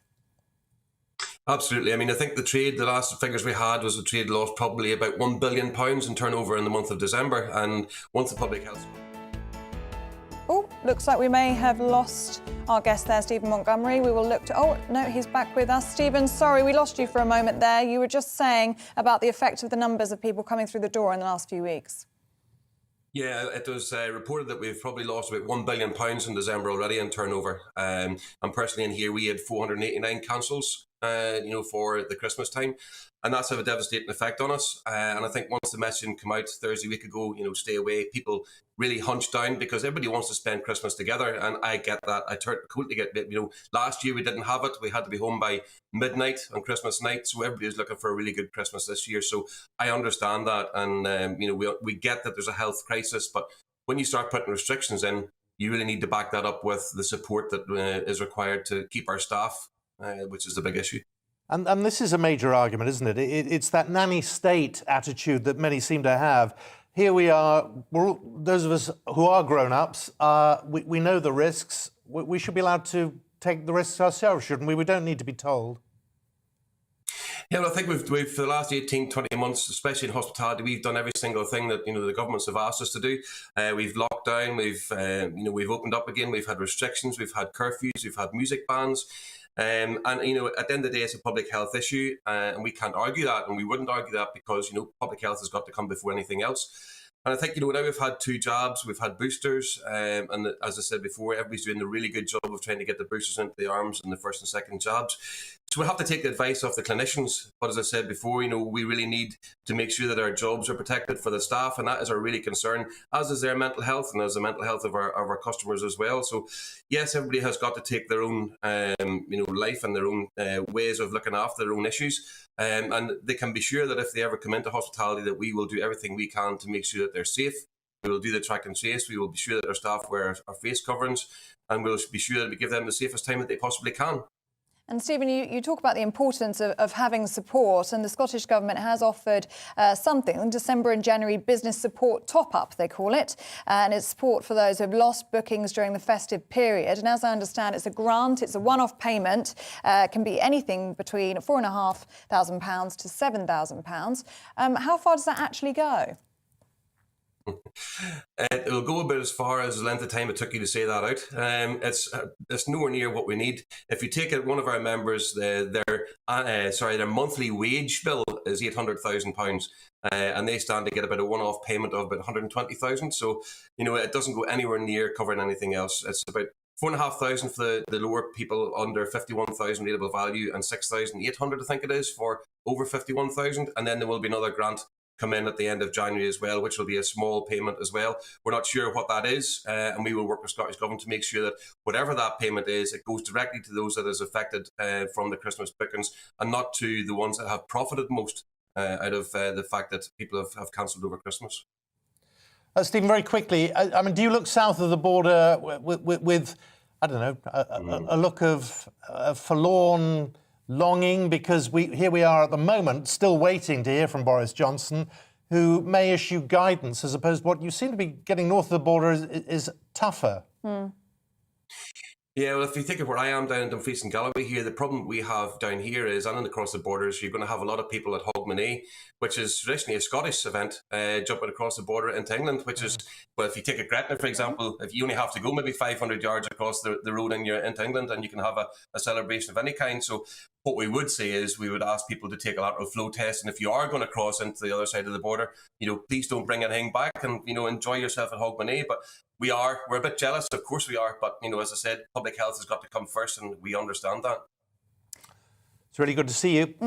Happy New Year. If we don't get a chance to see you before then, Stephen Montgomery, thanks very much. Yeah, best of luck in the next few weeks and months. Hope it gets easier for you. Coming up, we'll be finding out whether marriage is the reason that couples stick together. But first, let's take a look at the day's weather. It's time to remind ourselves there's always another winter. Canary Islands sponsors the weather. Looking ahead to today's weather, and the UK is looking cloudy in the south with rain moving east, but drier and brighter in the north. Let's take a look at the details for you. After early rain, the southwest will turn drier, although it will remain mostly cloudy with some hill fog. The odd shower also remains possible, and there will be a westerly brisk breeze. The southeast will be wet with persistent, at times heavy rain. The odd dry spell is possible for a time, and it will be mild. South Wales will be cloudy with outbreaks of rain. These will also turn heavy at times. It will be breezy here, but will also feel mild.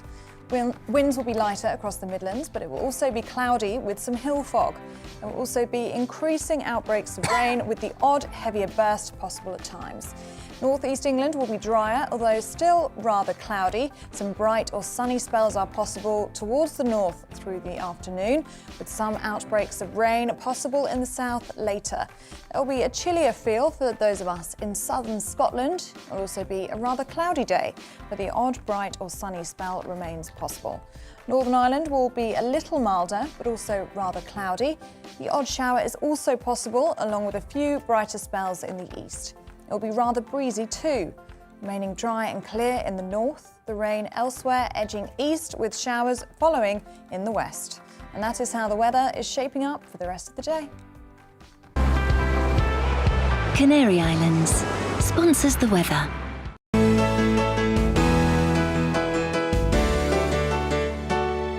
You're watching GB News live across the UK and the world on our digital stream. GB News is Britain's news channel. We are the UK's home of discussion and debate from all perspectives. We are here for you. Don't forget to join our YouTube community by clicking on that subscribe button. And if you want the GB News app, you can click and catch up on programmes anytime. We love to hear from you, so email us. gbviews@gbnews.uk. Thanks for being part of the GB News family. My name is Andrew Doyle. Join me every Sunday evening at 7 p.m. for Free Speech Nation. This is a show where we address current affairs and news stories of the week with the help of two wonderful comedian panellists. I brought in comics because I want to give it a lighter edge, and also they work for less. See you there.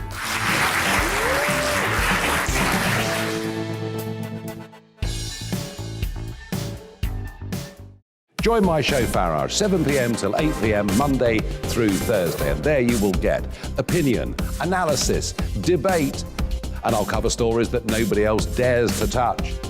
And then for the last 15 minutes, talking pints. We're over a drink. We have a civilised conversation with someone. We very often disagree, but we do it in a grown-up way. Come and join me on Farage.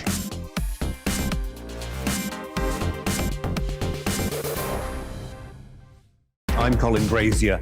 I've reported from more than 70 countries around the world, covered wars from Afghanistan to Iraq, from Lebanon to the Balkans. I'm trying to bring that experience, that feel for events, to the studio.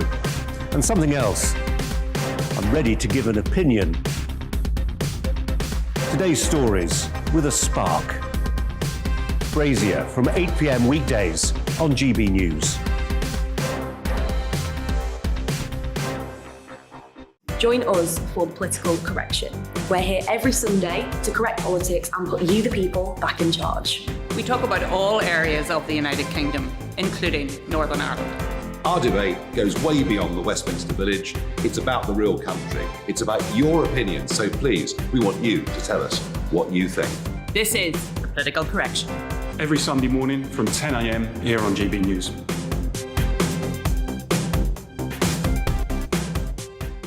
You're watching GB News live across the UK, the world, and our digital stream. GB News is Britain's news channel. We are the UK's home of discussion and debate from all perspectives. We're here for you. Don't forget to join our community by hitting the subscribe button. And download the GB News app so you can click and catch up on programmes anytime. We love to hear from you. Email us at gbviews@gbnews.uk. Thanks for being part of the GB News family.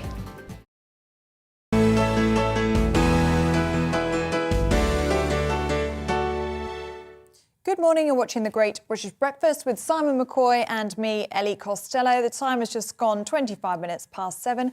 Thank you very much for your company. Now, is marriage the reason that couples stick together? 1 in 3 couples seem to think so, telling us a new survey they believe that getting hitched has made their love to one another stronger. The polling was done by Comres Savanta, quizzing 2,000 married adults aged 30, and it was commissioned by the Marriage Foundation. Well, let's talk now to Harry Benson, the Research Director of the Marriage Foundation. You would sort of expect the Marriage Foundation to be backing marriage in this way, but were you surprised by that figure? Good morning. First of all, for a long time, there's been this debate about whether marriage itself makes a difference and whether the act of marriage makes people more likely to stay together, or whether it's just the kind of people who marry. And there's a huge debate about that, because you can't run a study that says you lot get married and you lot don't and see who does better. So one of the things I've been wondering about for a long time is whether we could ask people whether they thought that marriage actually makes a difference, or made a difference to them or not, and made it more likely for them to stay together. And so we did this study of 2,000 adults who'd been married at some stage, and a third of them, said that that they reckoned that they wouldn't be still together if they hadn't got married in the first place, rather than if they'd stayed together, living together as if married but unmarried. And is that more than I expected? I don't know. I just don't know. I mean, I had no way of knowing, but it sounds sort of vaguely plausible. I don't know. Does it sound right to you? Well, I'll tell you what it struck me. One often hears that couples stay together for the sake of children, not often that they do it for the sake of each other. Well, we certainly did. I mean, funnily enough, just before I came on, I was just talking to my wife, Kate, about this. We'd been married for 35 years, and we went through a very, very difficult patch after our first 2 kids were born. And I remember that, I mean, and we'd written about it variously in books and things, and we got very stuck. We'd done the classic thing of drifting apart after our kids were born, and Kate was focusing on being mum, and I was focusing on being dad and earning money, and we'd stopped being friends. And we've always said that if we hadn't got married, if we hadn't been as clear about our long-term plan to stay together for life, then we think that we almost certainly would have split up. And instead, we worked through it. We made it work. We had another 4 kids along the way. And here we are still 35 years on, still together. So it certainly worked for us. And it seems to be the case that a third of couples say that it works for them too. Congratulations on 35 years of marriage. That's a really fantastic achievement. What do you think it is about marriage that solidifies relationships, as this poll would suggest? Is it the fact that you have made that commitment to one another, and because of that commitment, you're less likely to dip out? Is that what it is? I think it is. I think there are some ingredients of commitment that necessarily happen when you get married and don't necessarily happen when you live together and have kids. And obviously, people who live together and have kids can do perfectly well. About a third of couples, again, a third of couples make their relationship work. But it's about 3/4 of married couples, once they've had kids, will stay together all the way through bringing up their kids. So the odds are hugely stacked in your favour. I think the issues are that when you make a clear decision to do something, you're more likely to stick at it. When you make a plan and when you're saying, will you spend the rest of your life with me, you're removing any kind of lingering ambiguity. And ambiguity is a real relationship killer. If you don't know where you stand, if you're not on the same page, then relationships are really, really tough. And then the third thing is that actually the day itself is pretty important. Social affirmations are really powerful force. When you commit to somebody, you're saying yes to that one person. What everyone forgets is that you're closing the door on all the other options. And that is a monumentally risky decision.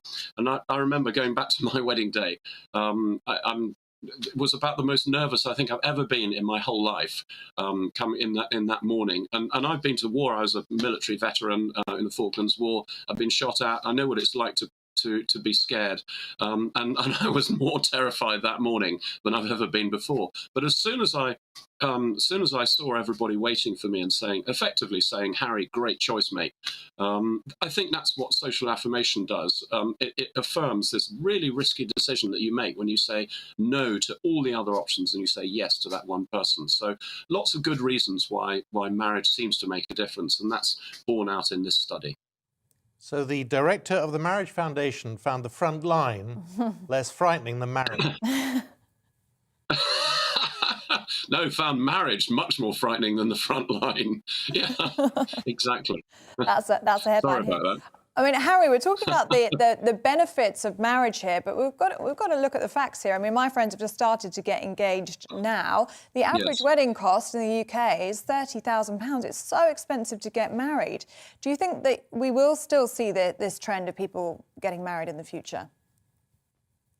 Well, one of the issues we looked at in the study that we haven't yet reported on, so I'm not going to tell you the results now, but it is nowhere near 30,000 quid, the average wedding. We found that about 3% of couples in our survey said they'd spent anything like that kind of money. So we're not even remotely in the ballpark. But yeah, there are lots of barriers to marriage. I mean, interestingly, you look at the cabinet, 90% of them are married. You look across the top income groups, and 80% plus are married if they have kids. And then you go down to the bottom income groups, the lowest income groups, and it ends up at about 30-35%. I'm currently in the middle of a PhD at Bristol University on exactly this gap between the rich and the poor, why the rich marry and the poor don't. And it's a real social injustice here. The barriers to marriage are huge amongst the poorest, and not least of which, it's not just the cost of wedding and the fact that the rich tell you it doesn't matter even though they all do it themselves. it's also that the welfare system is awful to helping couples to stay together. If you move in with somebody, their income comes into your household, and you suddenly find that you'll lose all of your benefits. You can lose the whole lot. So when people say, you know, the cost of a wedding is this, you can lose 10 grand every year in the lowest income groups if someone moves in with you with a reasonable salary. So there are huge barriers to marriage, and yet we still do it. Somehow, somewhere, we're still doing it. The rich are marrying in their droves, and it's not entirely clear why. And I hope to be able to come back in a couple of years' time, having finished my PhD, and actually be able to tell you why they do it. I think it's at the moment, to me, it's something of a mystery. But somewhere along the line, maybe people think that all these ingredients that you get in the cake that we call marriage definitely amount to a real sign of commitment. They send a real clear signal to one another. And I think people still want that deep down inside. Harry, it's a wonderful institution. I should know. I'm on my third wife now. Oh, good for you. That's marvellous. We'll leave it there. Harry Benson, really good to see you. Thank you very much. Good to talk to you. It's a pleasure. Coming up, we'll be joined by Aidan McGee to talk about all of the Boxing Day footballing action. We'll see you in a bit.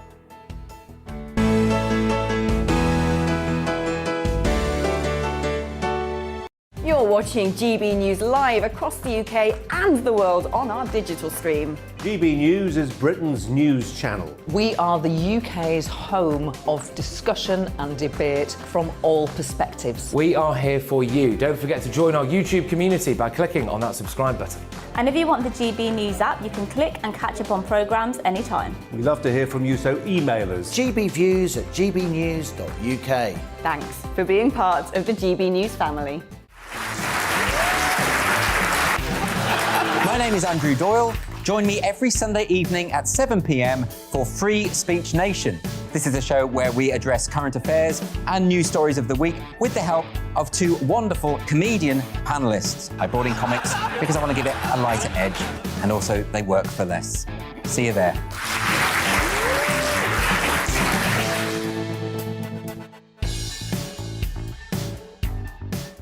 Join my show Farage, 7 p.m. till 8 p.m. Monday through Thursday, and there you will get opinion, analysis, debate, and I'll cover stories that nobody else dares to touch.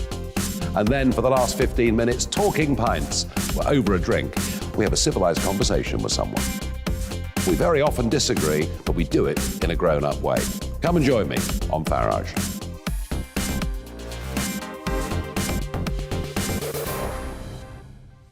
I'm Colin Brazier. I've reported from more than 70 countries around the world, covered wars from Afghanistan to Iraq, from Lebanon to the Balkans. I'm trying to bring that experience, that feel for events, to the studio. And something else, I'm ready to give an opinion. Today's stories with a spark. Brazier from 8 p.m. weekdays on GB News.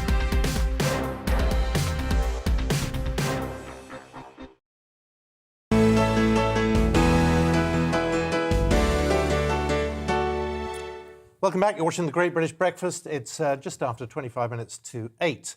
Our panel to go through the day's newspapers is with us this morning. Ali Miraj, a columnist at The Article, and Polly Mackenzie, Chief Executive of the think tank Demos, join us this morning. A very good morning to you both. And Polly, I know one issue that you want to talk about is the huge rise in energy bills.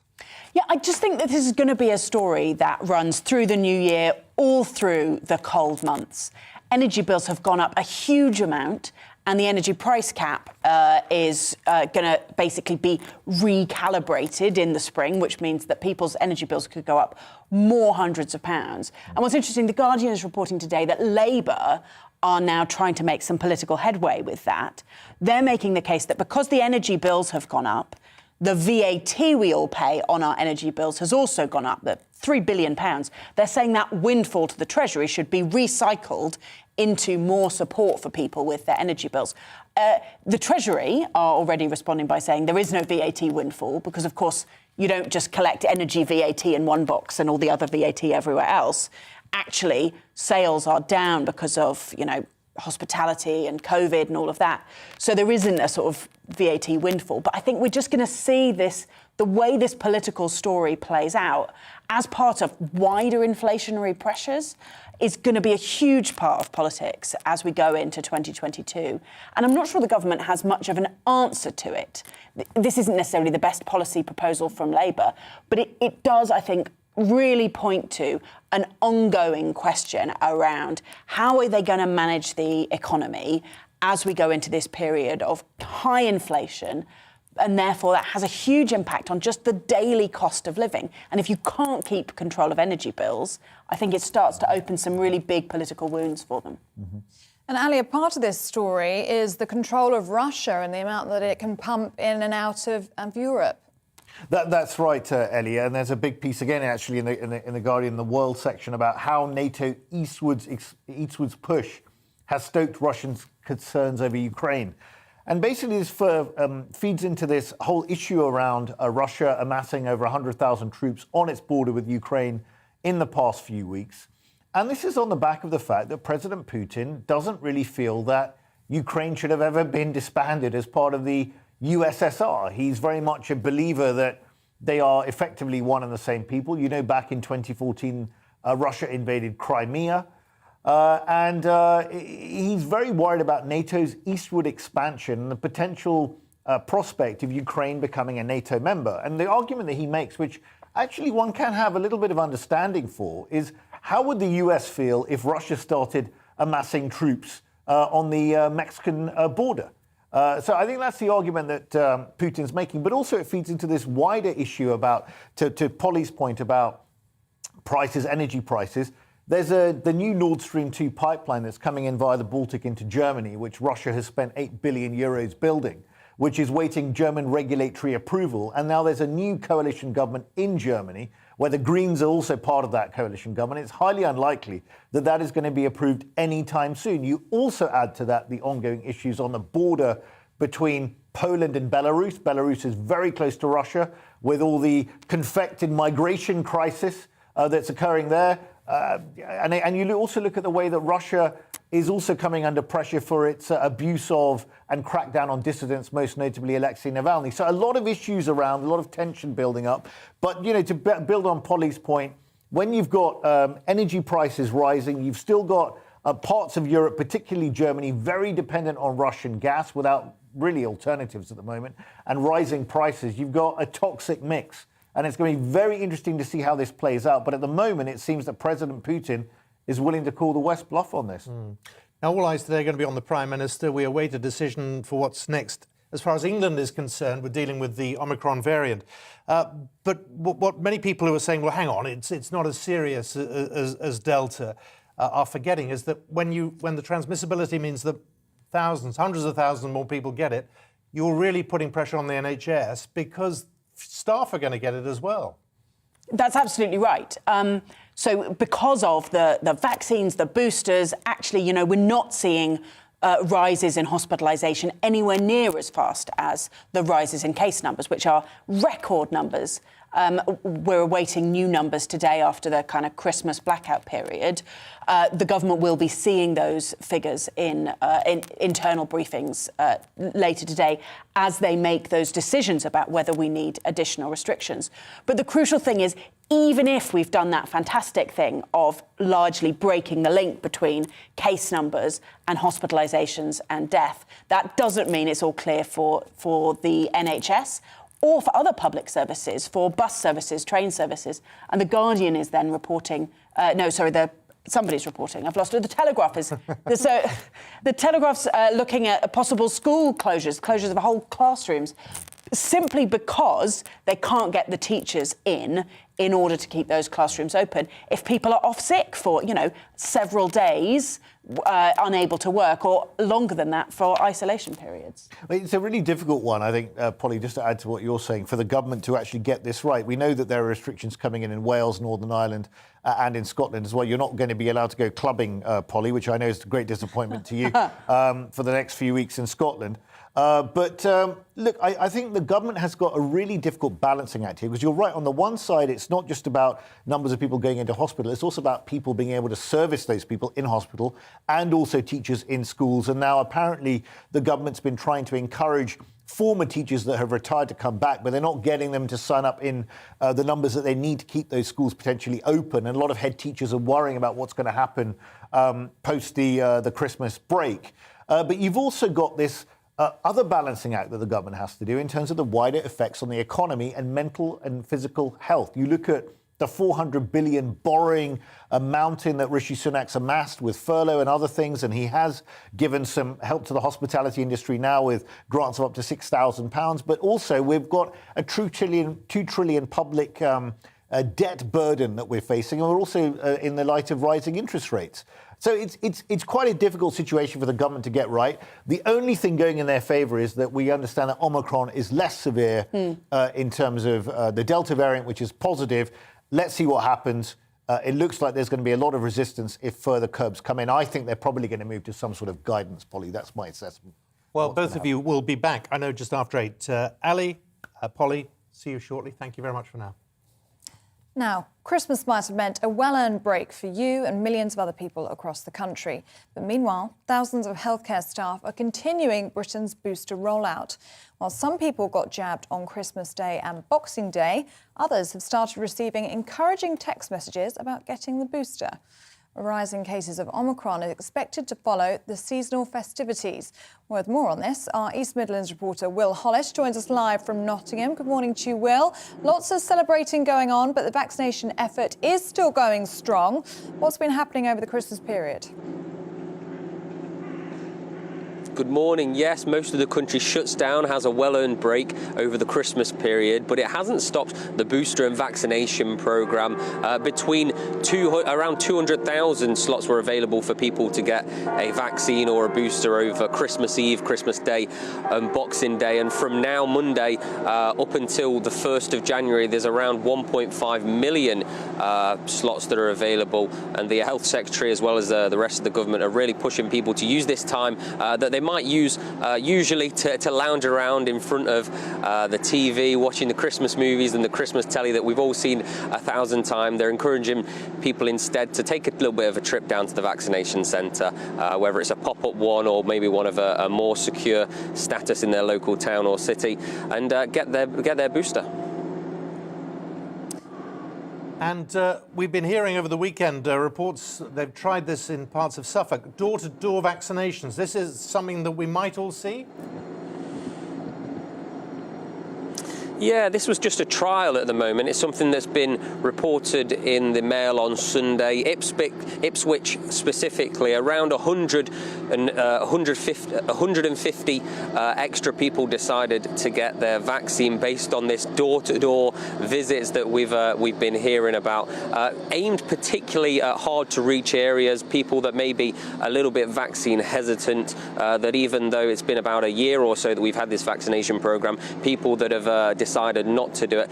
There's obviously a couple of reasons for that. There's elements of vaccine hesitancy, but there's also elements of people simply not being digitally connected or haven't really spoken to their GP or their doctor in the last year, so maybe they're not quite as connected as they should be or haven't had the right information. I will say that a lot of people, particularly on social media, on Twitter, they're not quite happy with the idea of people coming to their door. Some people have described it as being a bit like when people of religious aspects might come to your door to try and talk to you about whatever their particular religion is, or somebody might come to your door to try and get you to have block paving. We know that can be a little bit annoying at times, but certainly some people who maybe really struggle to get out into wider society to get their vaccine, despite there being so many places that you can do so that are fairly local to people, a lot of people will be really happy with this. And as I said, 150 people who hadn't had any sort of vaccine, or the first or the second dose, reported here in the Mail, had decided to, based on this door-to-door approach that we're seeing, and we could see it in the future. And Will, lots of families have been together for the last 2 days, and before that, lots of Christmas parties were still going ahead, lots of Christmas mingling going on. When will we know what this means for COVID cases? Sure. Now, as most people will know, based on the COVID data that we receive, it's always a little bit out of date. We're always a few steps ahead of what the data might say. That's simply because of the waiting times and the delays that we see in the systems when people log on things like positive tests and the data for vaccinations and that kind of thing. In particular, the last available data that we do have was uploaded on the 24th, on Christmas Eve. That was then a few days out of date, and that was 122,000 cases. I think around 20,000, 28,000 of those were Omicron cases specifically.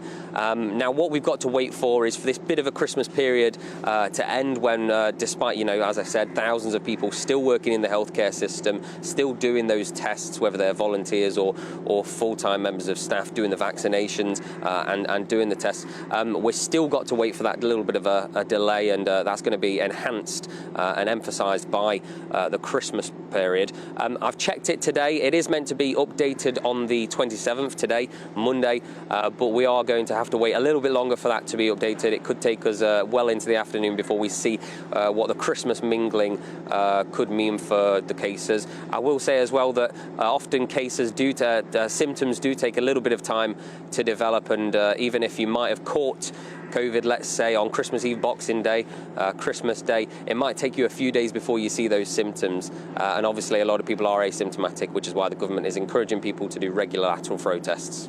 Sure. Now, well, this is Boxing Day bank holiday, but yesterday, Boxing Day itself, a lot of people went to the shops, and you saw it.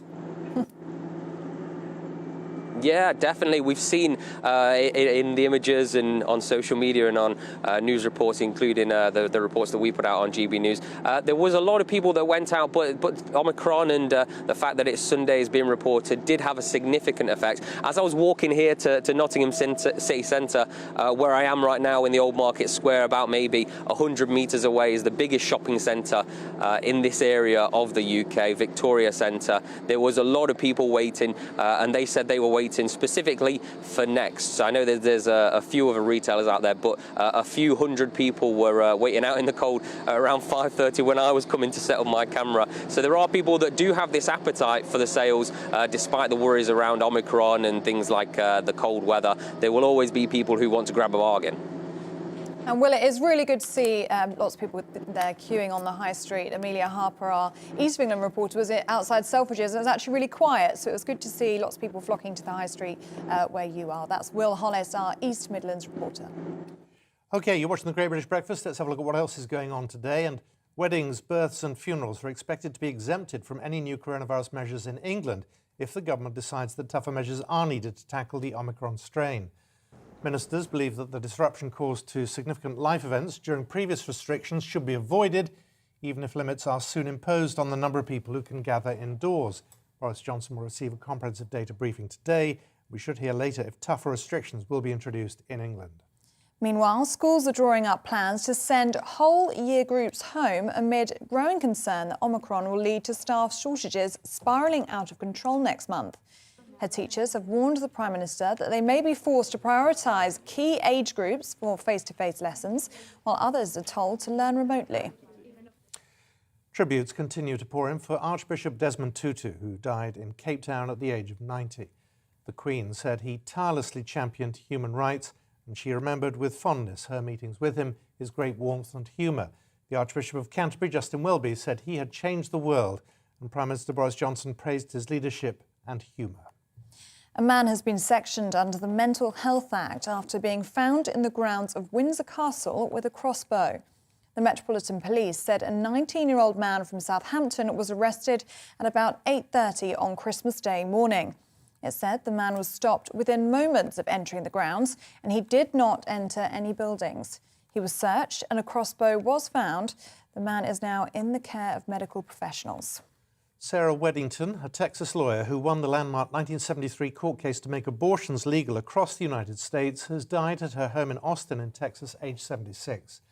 Susan Hayes, Weddington's former student and colleague, said she passed away on Sunday morning after a series of health issues. The Supreme Court case is widely known as Roe versus Wade. By a vote of 7-2, the court justices ruled that governments lacked the power to prohibit abortion. The latest instalment of the Spider-Man franchise has become the first pandemic-era movie to make more than $1 billion at the global box office. Spider-Man: No Way Home also took the title of the highest-grossing film of 2021. It beat out Chinese-made Korean war epic, The Battle of Lake Changjin, which has grossed more than $905 million worldwide. The last movie to gross more than $1 billion was 2019's Star Wars: The Rise of Skywalker. Right, let's talk sport. We're well into day 2 of the third Ashes test in Melbourne, despite a COVID outbreak in the England camp. Well, Australia are currently on top with the bat, comfortably surpassing England's dismal score of 185 runs, all out earlier this morning. And it just gets worse for England, frankly, who are currently 31 for 4. And that was after Australia taking an 82-run lead. So a batting collapse. 2 words you don't often hear when you're talking about England. Well, in football, it was a goal-packed Boxing Day in the Premier League with 28 goals across the 6 games that went ahead. It was a thriller at Manchester City, who extended their lead at the top to 6 points with a 6-3 win over Leicester. Chelsea also kept their title hopes alive, beating Aston Villa 3-1, Romelu Lukaku scoring on his return.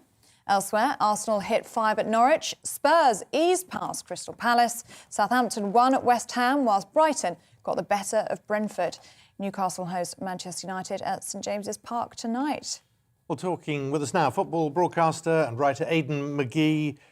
Good to see you once again. Let's talk about Manchester City. I know we're only halfway through the season, but it's quite a lead they're building. It is, yeah. I mean, they actually were 9 points ahead of Chelsea after their game yesterday. Chelsea obviously reduced the gap later by winning at Aston Villa. But historically, Manchester City, 5 titles now in, 10 years.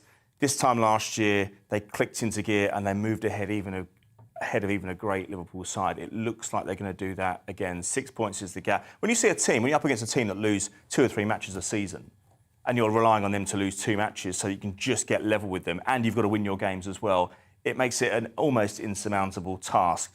They've got so many players. They've got so many players on the bench. They've got so many options. I mean, Pep Guardiola's been known as Pep Guevara in the last few days for threatening to go on strike. He's got Jesus, he's got Bernard, he's got Mahrez, he's got all kind of Grealish and Foden on the bench. He's got an embarrassment of riches, to coin that horrible cliche, of players, and yet he's advocating going on strike. But yeah, they looked magnificent yesterday, 4-0 up in 25 minutes. Leicester, to their credit, came racing out of the blocks after the restart instead of retreating and taking a 10-0 stuffing or whatever. But they got 3 back. They got 3 back, yeah, absolutely. They did really well. But as soon as that shark came to again, another nautical analogy. No, I know you like it.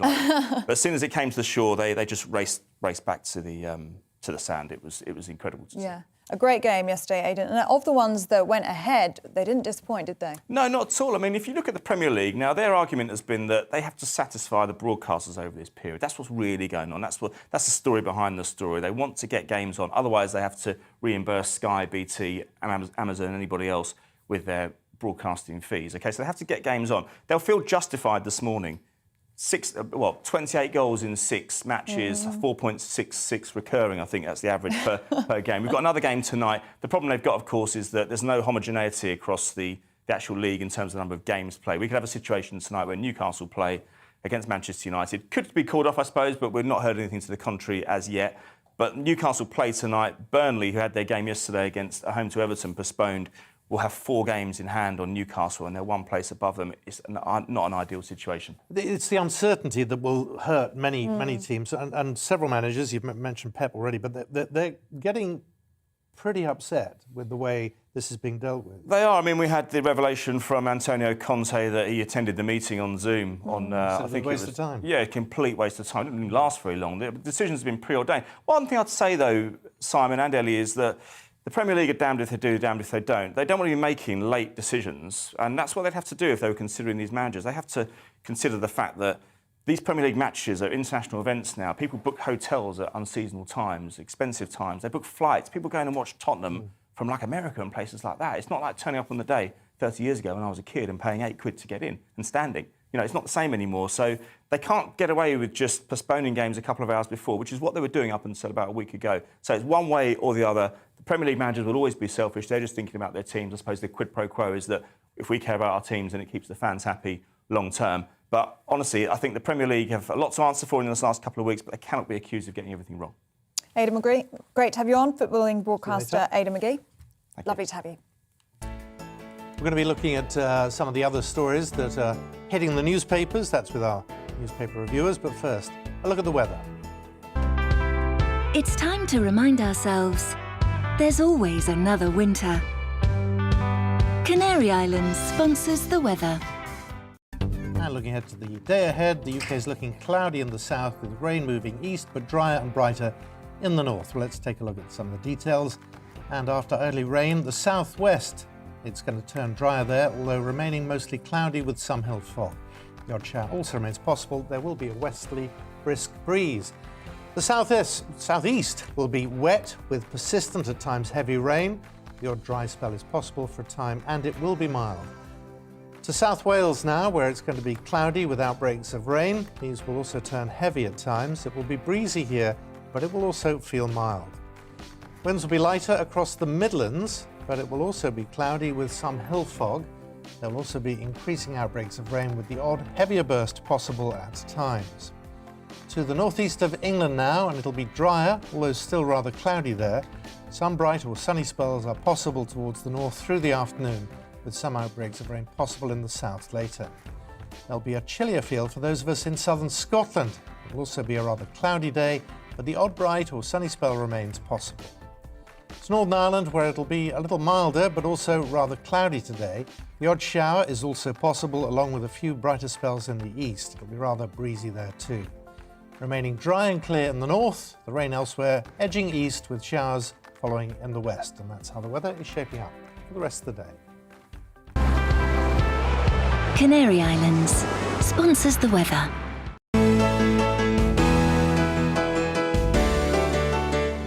You're watching GB News live across the UK and the world on our digital stream. GB News is Britain's news channel. We are the UK's home of discussion and debate from all perspectives. We are here for you. Don't forget to join our YouTube community by clicking on that subscribe button.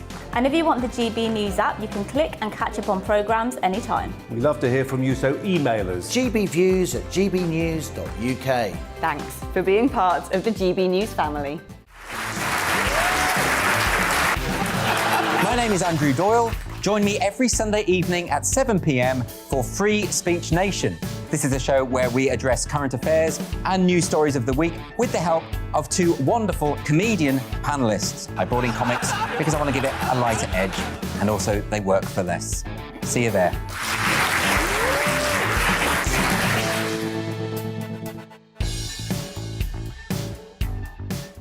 Join my show Farage, 7 p.m. till 8 p.m. Monday through Thursday. And there you will get opinion, analysis, debate, and I'll cover stories that nobody else dares to touch. And then for the last 15 minutes, talking pints. We're over a drink. We have a civilised conversation with someone. We very often disagree, but we do it in a grown-up way. Come and join me on Farage.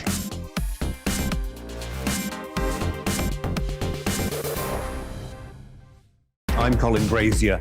I've reported from more than 70 countries around the world, covered wars from Afghanistan to Iraq, from Lebanon to the Balkans. I'm trying to bring that experience, that feel for events, to the studio. And something else. I'm ready to give an opinion. Today's stories with a spark. Brazier from 8 p.m. weekdays on GB News.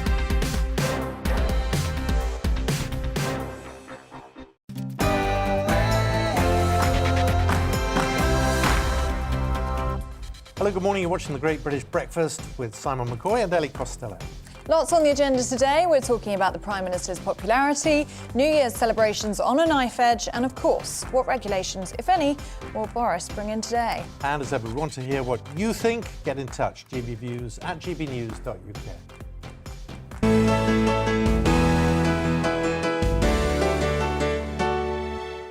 The time has just gone 8 o'clock. Thank you so much for your company. Let's start with a look at today's newspaper front pages. And the Telegraph's gone for a COVID angle on their front page. It says schools plan to send whole year groups home because of extreme staff shortages caused by the Omicron variant. On the front page of The Guardian, a poll reveals there's widespread concern over the NHS amid staff shortages. 1 in 4 Britons fear they will not receive adequate care. And of course, the man making the headlines, the world loses the universal human rights campaigner Desmond Tutu. On the cover of The Eye, Leave voters abandon PM in protest at number 10 chaos. That's in the wake of Tory sleaze scandal and Downing Street parties. And of course, as we just heard, the world is paying tribute to Desmond Tutu, a moral giant who died yesterday, aged 90. The Times has gone for details of what new COVID curbs might look like. It says weddings and funerals will be spared from new restrictions as ministers are cautiously optimistic over the spread of Omicron. The Daily Mail leads on the teenager that found their way into the grounds of Windsor Castle on Christmas Day and is now being detained under the Mental Health Act. It says an online video was linked to the incident. And another story, proof that you can put on half a stone with a Christmas binge. Now, some good news on the front page of The Express. Prime Minister Boris Johnson is set to give the green light to New Year's Eve parties. They can go ahead as usual with COVID safeguards. The idea is to offer guidance, not restrictions, and the government will look at the data today to assess whether further restrictions are needed. But New Year's Eve is on a knife edge, according to the Mirror. It says Boris Johnson will review data today to decide whether or not to impose new restrictions and how severe they should be.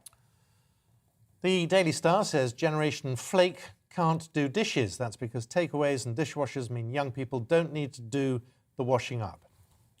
Well, this morning we have a panel to go through the stories inside the papers. Ali Miraj, a columnist at The Article, and Polly Mackenzie, Chief Executive of the think tank Demos, join us all morning. They've been with us all morning. They've been fantastic. Polly, let's start with you. What's caught your eye this morning? There's a tiny little piece in The Sun on a new report about the cost of refurbishing Parliament. Already kind of multiple £1 billion. There was a plan to decant MPs into what used to be the Department of Health. They're now suggesting that in order to stop it from burning down, like a big chunk of Notre Dame did, they're going to need to spend £14 billion to save the building. And also, crucially, move MPs out for 20 years. Personally, I just think we should give up, basically, on this place. The reality, one of the things that's most wrong about this country is our kind of economic imbalance, right? Like this north-south divide.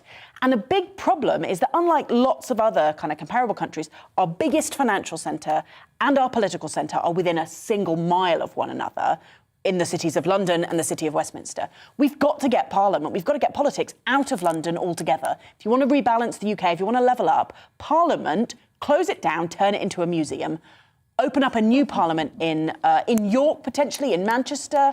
I'm open-minded, but crucially, this is just a stupid way to waste £14 billion and accomplish literally nothing. But wasn't there a plan to do just that at one point? Probably, but it was not actioned. That's the problem, Simon. It was just, it's ridiculous to have this London-centric, everyone's obsessed with London, and even the people who don't live in London are obsessed with hating London. We've kind of got to fix that. And plenty of people in Manchester have told me they don't want Parliament because they're not big fans of politicians. But I think we can fix that by building them a really, really cool building.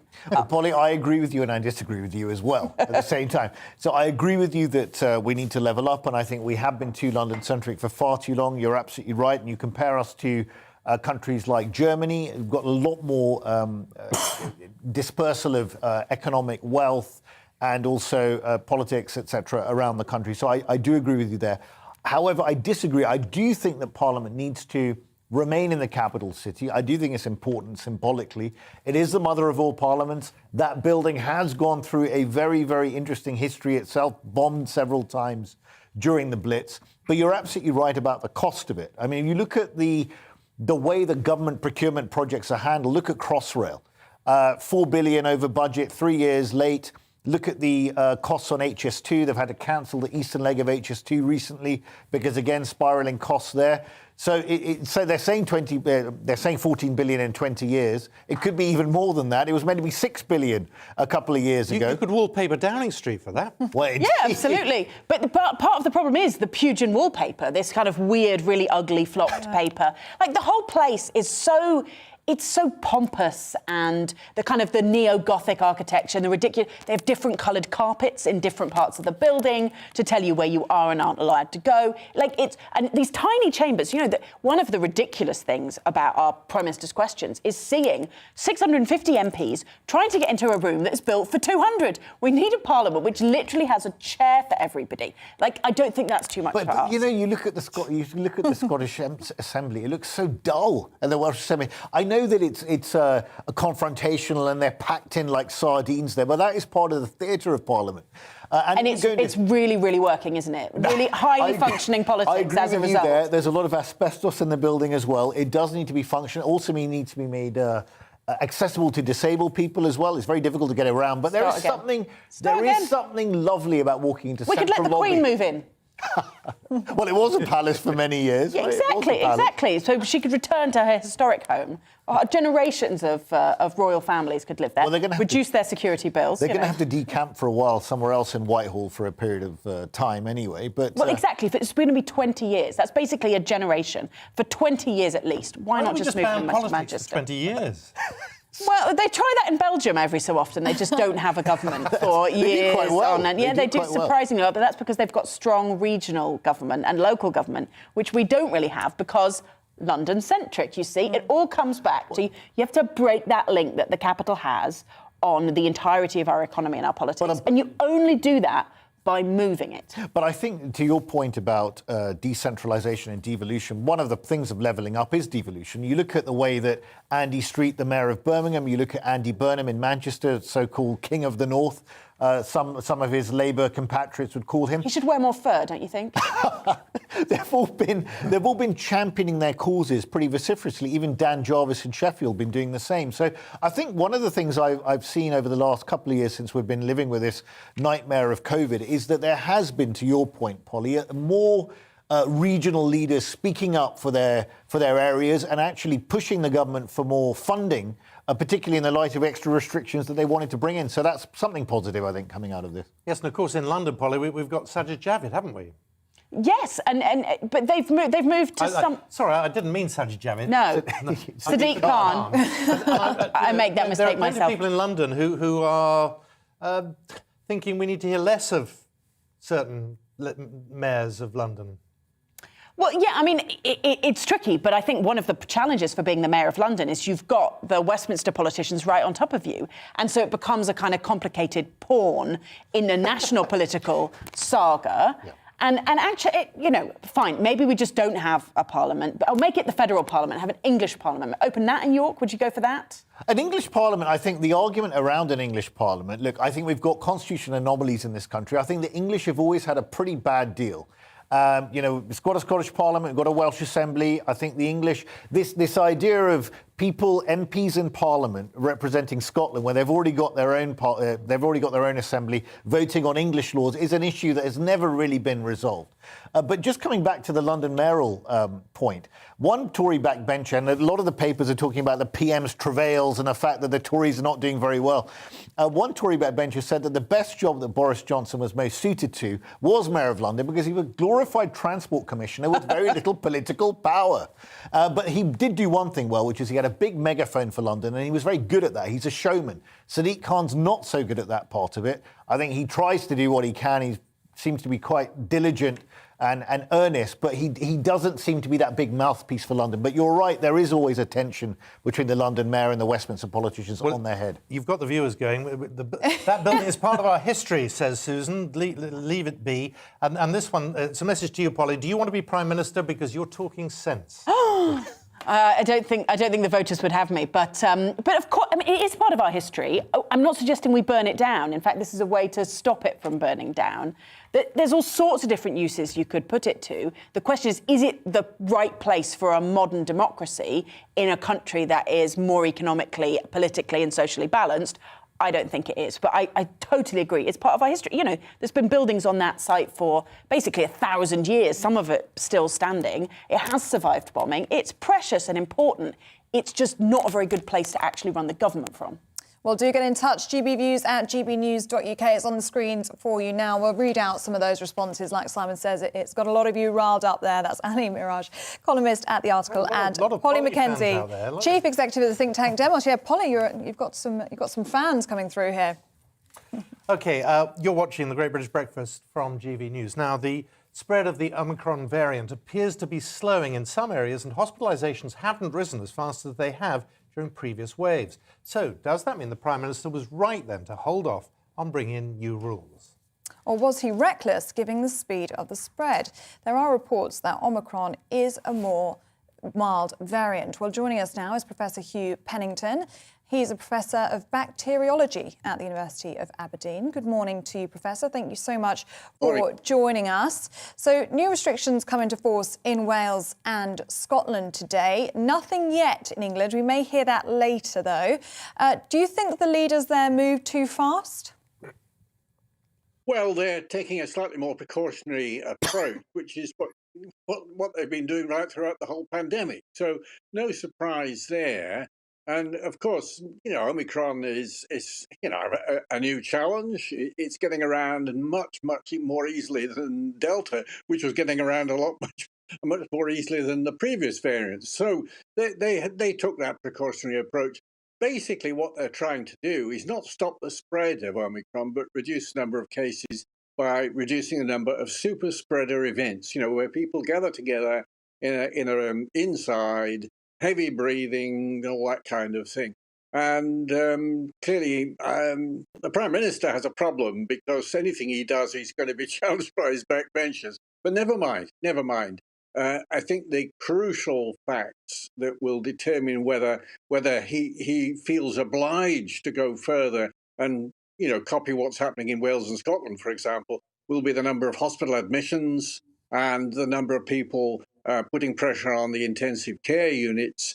And those are the two really most important figures, rather than the number of cases. And do you think we should still be looking at restrictions, which is what we're seeing in some nations of the UK, or is it now time for Boris Johnson to be issuing guidance? Well, I think guidance should do, because in fact what's happened is that there's been a kind of mini lockdown. People haven't been doing the sort of things that they would like to have done anyway on their own bat, rather than needing, the government to tell them to do it. So there has been there have been many problems for the hospitality industry, and many shows have been put off or cancelled or postponed and that kind of thing. Anyway, and the need to do more is a very hard decision to take, because do you need to do more? And I'm sure that's something that is exercising the Prime Minister's mind as we speak. And Hugh, the reason why these restrictions have been brought in Wales, Northern Ireland and in Scotland is because we're still at that early stage with this new variant. We're not exactly sure how mild it is. There are early suggestions that it is milder than variants that have gone before. What is the latest with that? Is it something that's looking mild? Is it something that we shouldn't be worrying about? Or do you think we could be expecting hospitalisations to go up? Well, it is mild. All the data suggests that. I mean, the initial data from South Africa was quite optimistic, and the data from the UK has backed that up. So there doesn't seem to be any doubt that it's mild. Of course, what do you mean by mild? It still puts people in hospital. People have died from being infected with this virus. It's not trivial.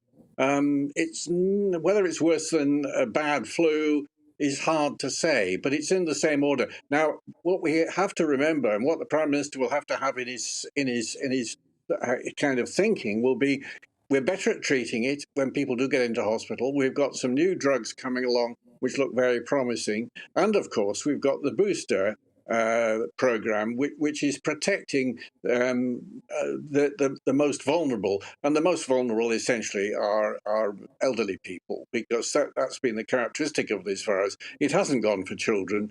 It may have infected children who then have infected their elders, but it's the elders who've taken the hit from the virus, and that's another part of the thinking I'm sure that will come in. What is the age distribution of infections? Are the elderly escaping because of boosters?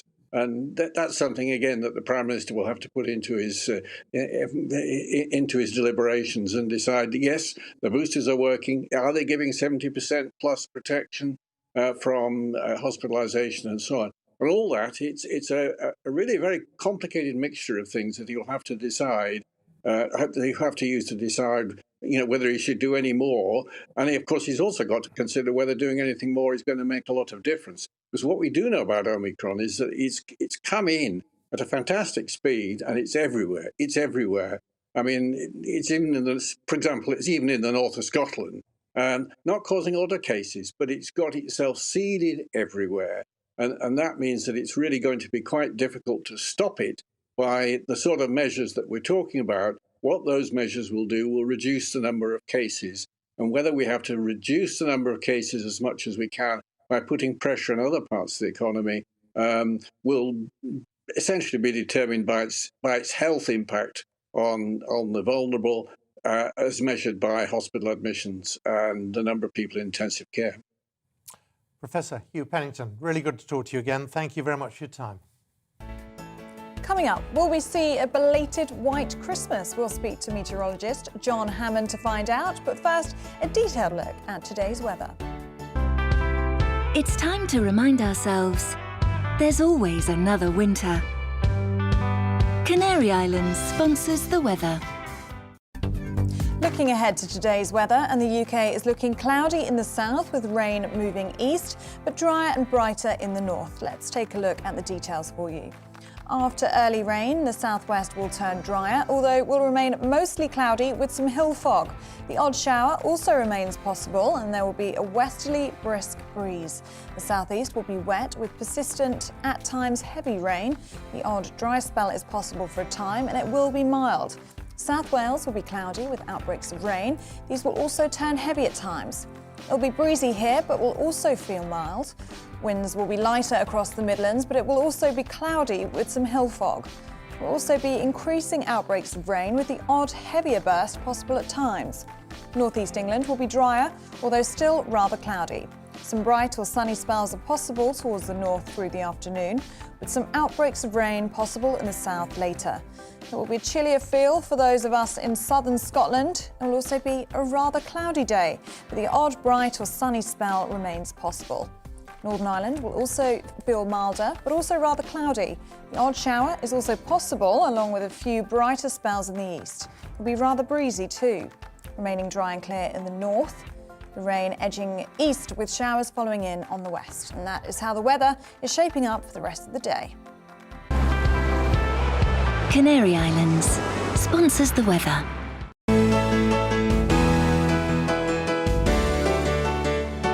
You're watching GB News live across the UK and the world on our digital stream. GB News is Britain's news channel. We are the UK's home of discussion and debate from all perspectives. We are here for you. Don't forget to join our YouTube community by clicking on that subscribe button.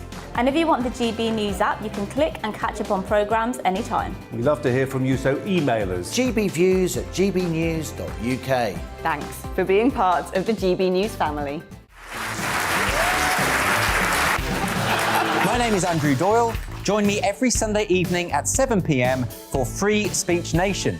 This is a show where we address current affairs and news stories of the week with the help of two wonderful comedian panellists. I brought in comics because I want to give it a lighter edge, and also they work for less. See you there.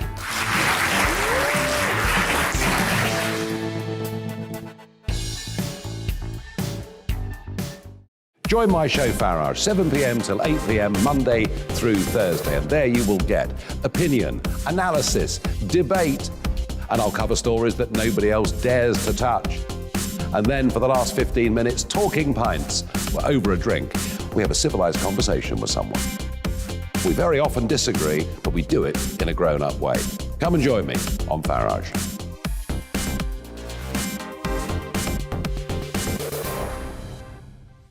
I'm Colin Brazier. I've reported from more than 70 countries around the world, covered wars from Afghanistan to Iraq, from Lebanon to the Balkans. I'm trying to bring that experience, that feel for events, to the studio. And something else. I'm ready to give an opinion. Today's stories with a spark. Brazier from 8 p.m. weekdays on GB News. Join us for the political correction. We're here every Sunday to correct politics and put you, the people, back in charge. We talk about all areas of the United Kingdom, including Northern Ireland. Our debate goes way beyond the Westminster Village. It's about the real country. It's about your opinion. So please, we want you to tell us what you think. This is Political Correction. Every Sunday morning from 10 a.m. here on GB News.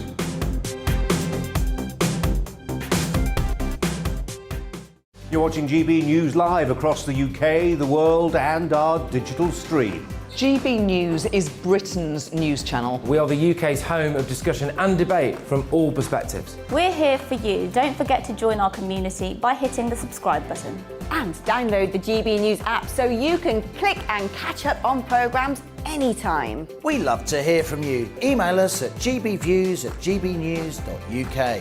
Thanks for being part of the GB News family.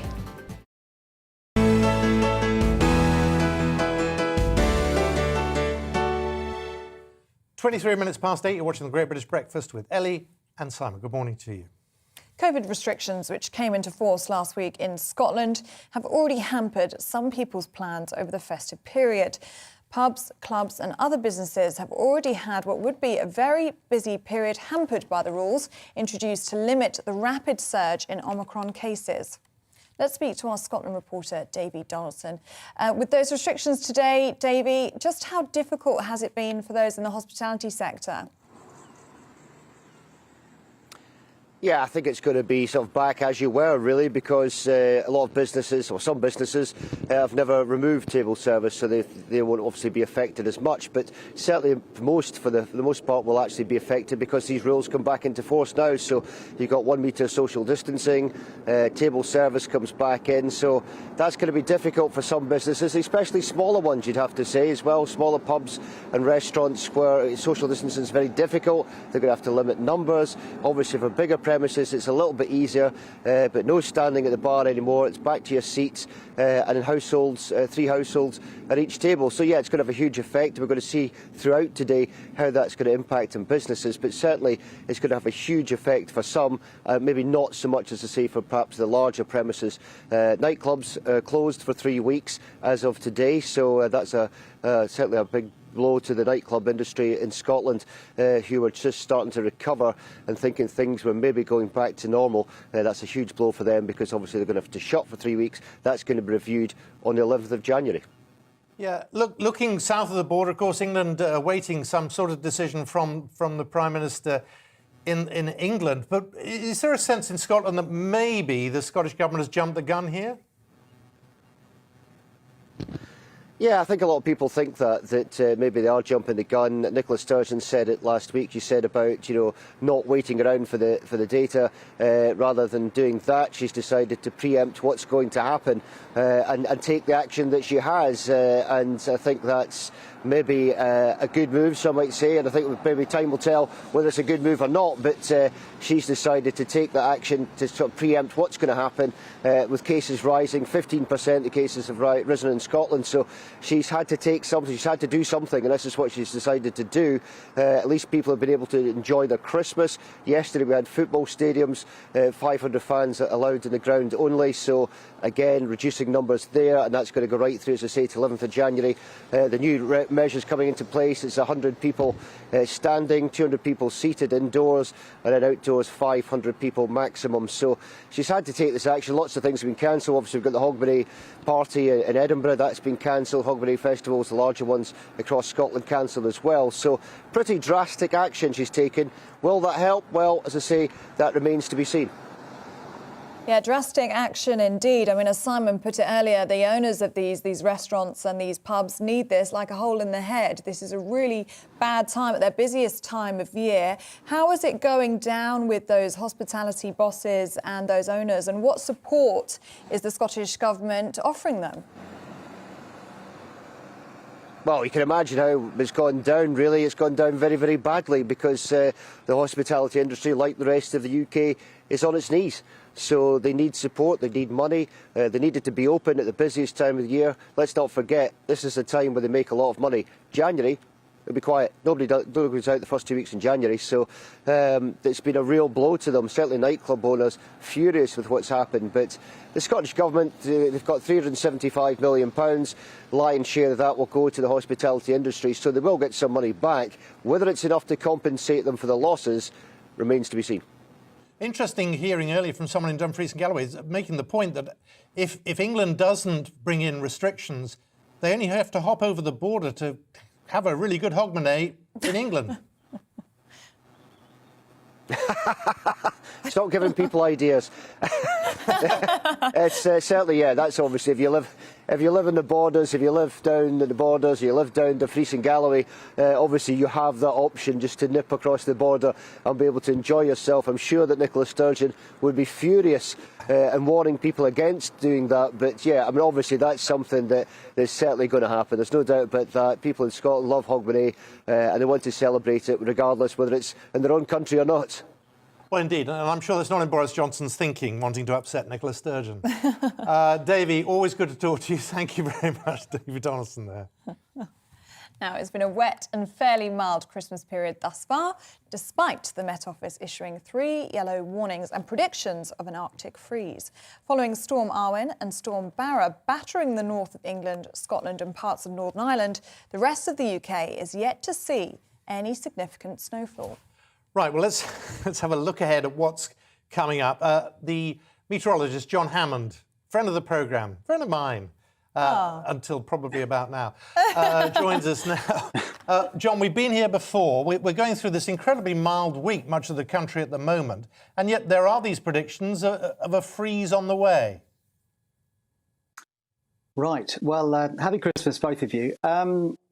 I don't know where these predictions are coming from, but they're not coming from an authoritative source, Simon. I have to say that at the outset. There was a white Christmas across parts of northern England. It was a winter wonderland up across a good chunk of Scotland as well. There were a few centimetres of snow on the ground. But hopes of snow in the near future are melting away about as quickly as the hopes of an Ashes victory down under. Because if you haven't seen snow already this Christmas, you ain't going to see snow between now and probably well into 2022. There's absolutely nothing on my weather charts which indicate any kind of Arctic freeze heading in our direction. Quite the opposite, because the cold weather, which did affect some parts of the UK on Christmas Day and brought that snow, they have moved away, those winds, and you can see the flakes falling there in Scotland, probably parts of northern England.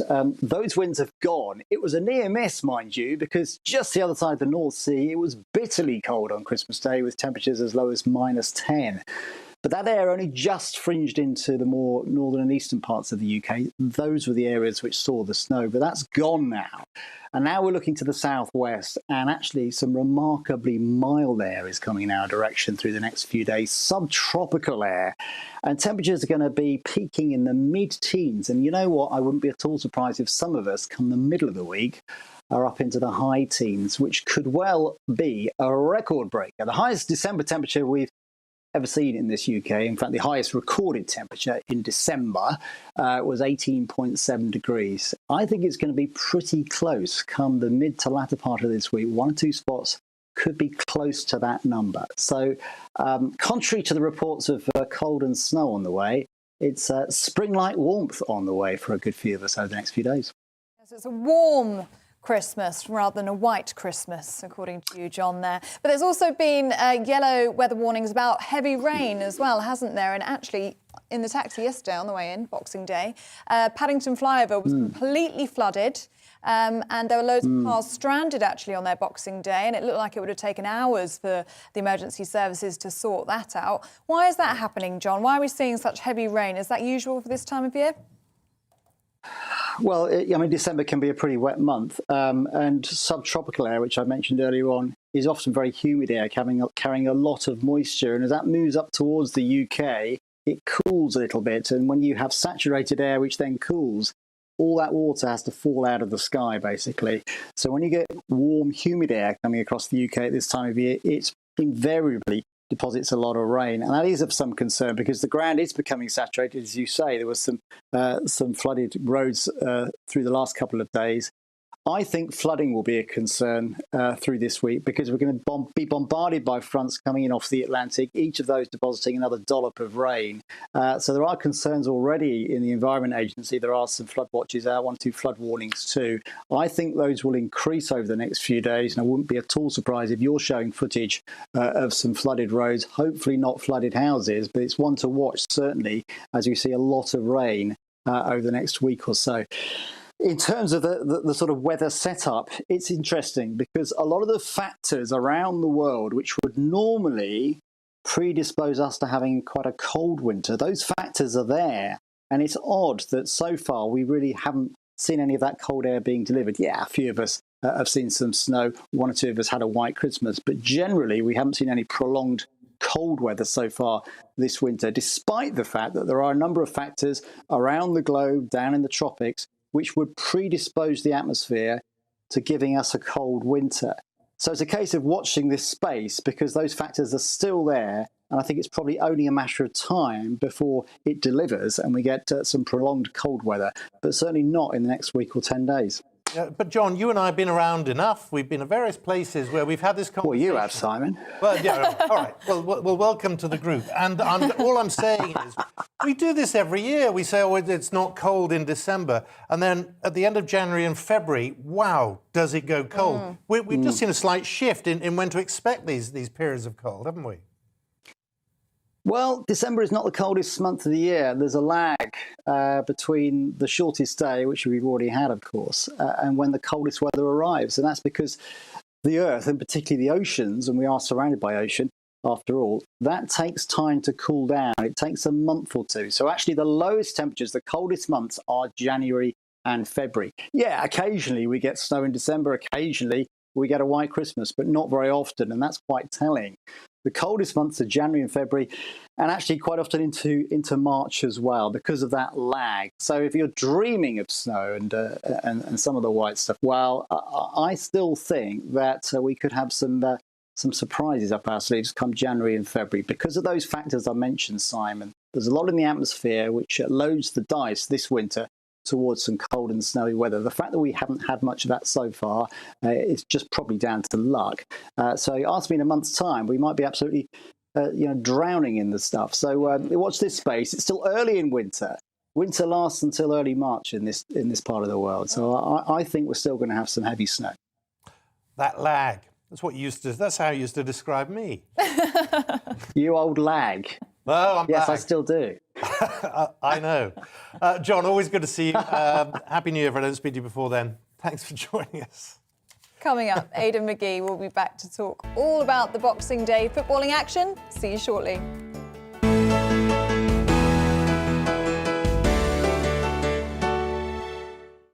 You're watching GB News live across the UK and the world on our digital stream. GB News is Britain's news channel. We are the UK's home of discussion and debate from all perspectives. We are here for you. Don't forget to join our YouTube community by clicking on that subscribe button.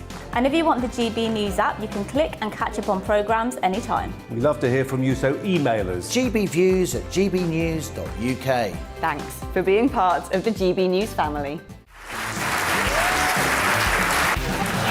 My name is Andrew Doyle. Join me every Sunday evening at 7 p.m. for Free Speech Nation. This is a show where we address current affairs and news stories of the week with the help of 2 wonderful comedian panellists. I brought in comics because I want to give it a lighter edge, and also they work for less. See you there.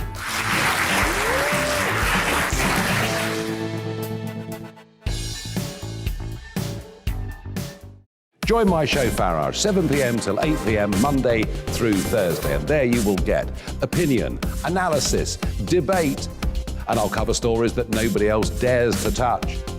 And then for the last 15 minutes, talking pints. We're over a drink. We have a civilized conversation with someone. We very often disagree, but we do it in a grown-up way. Come and join me on Farage.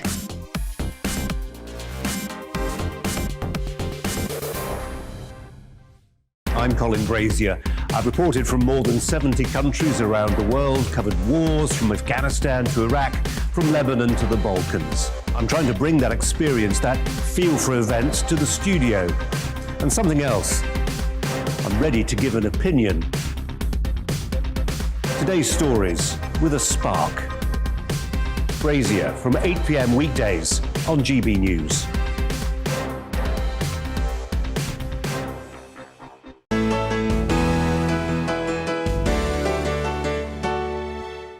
Good morning, you're watching The Great British Breakfast with Simon McCoy and me, Ellie Costello. It's just coming up to 20 to 9.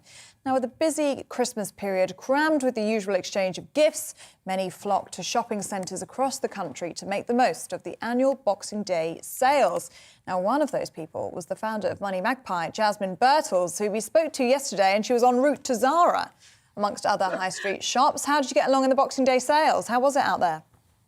Do you know, nothing for me. No, I think I'm just picky.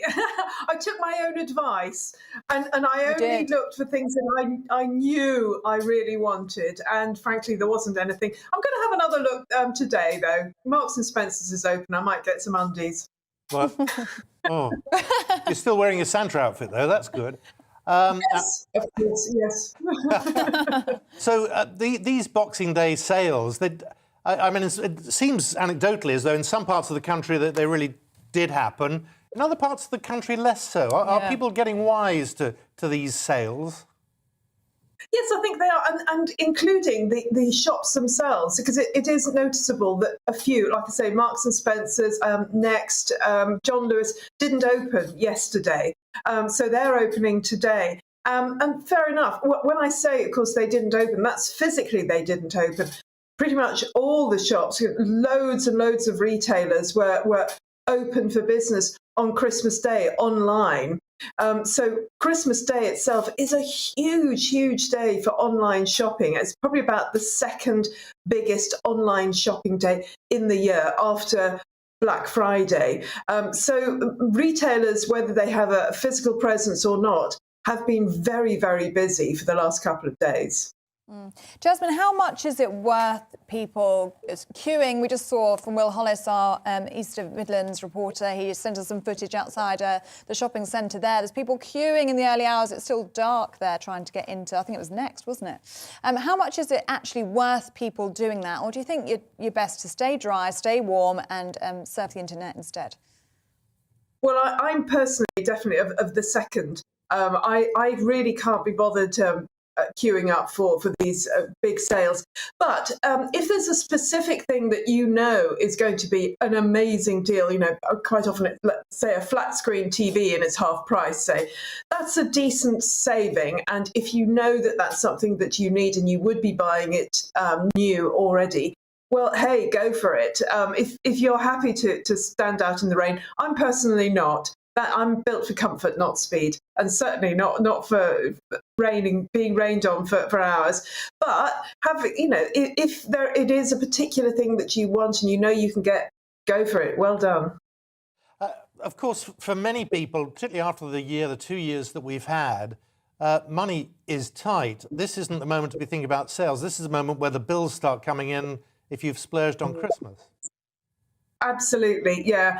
And, what I often say, and I've said this to myself in the past, if you don't have the money, firstly, it's not a bargain because you're going to have to buy it on a credit card or something, and it's likely you'll pay interest on it. And secondly, I say just don't go into the shops, don't open your computer, don't go on. If you physically don't see the bargains, and they're not all necessarily bargains, but if you physically don't see it, then you're not going to be tempted to buy them. And I absolutely agree. This is one of the most expensive times of the year, particularly if you're freelance and you've got to pay tax.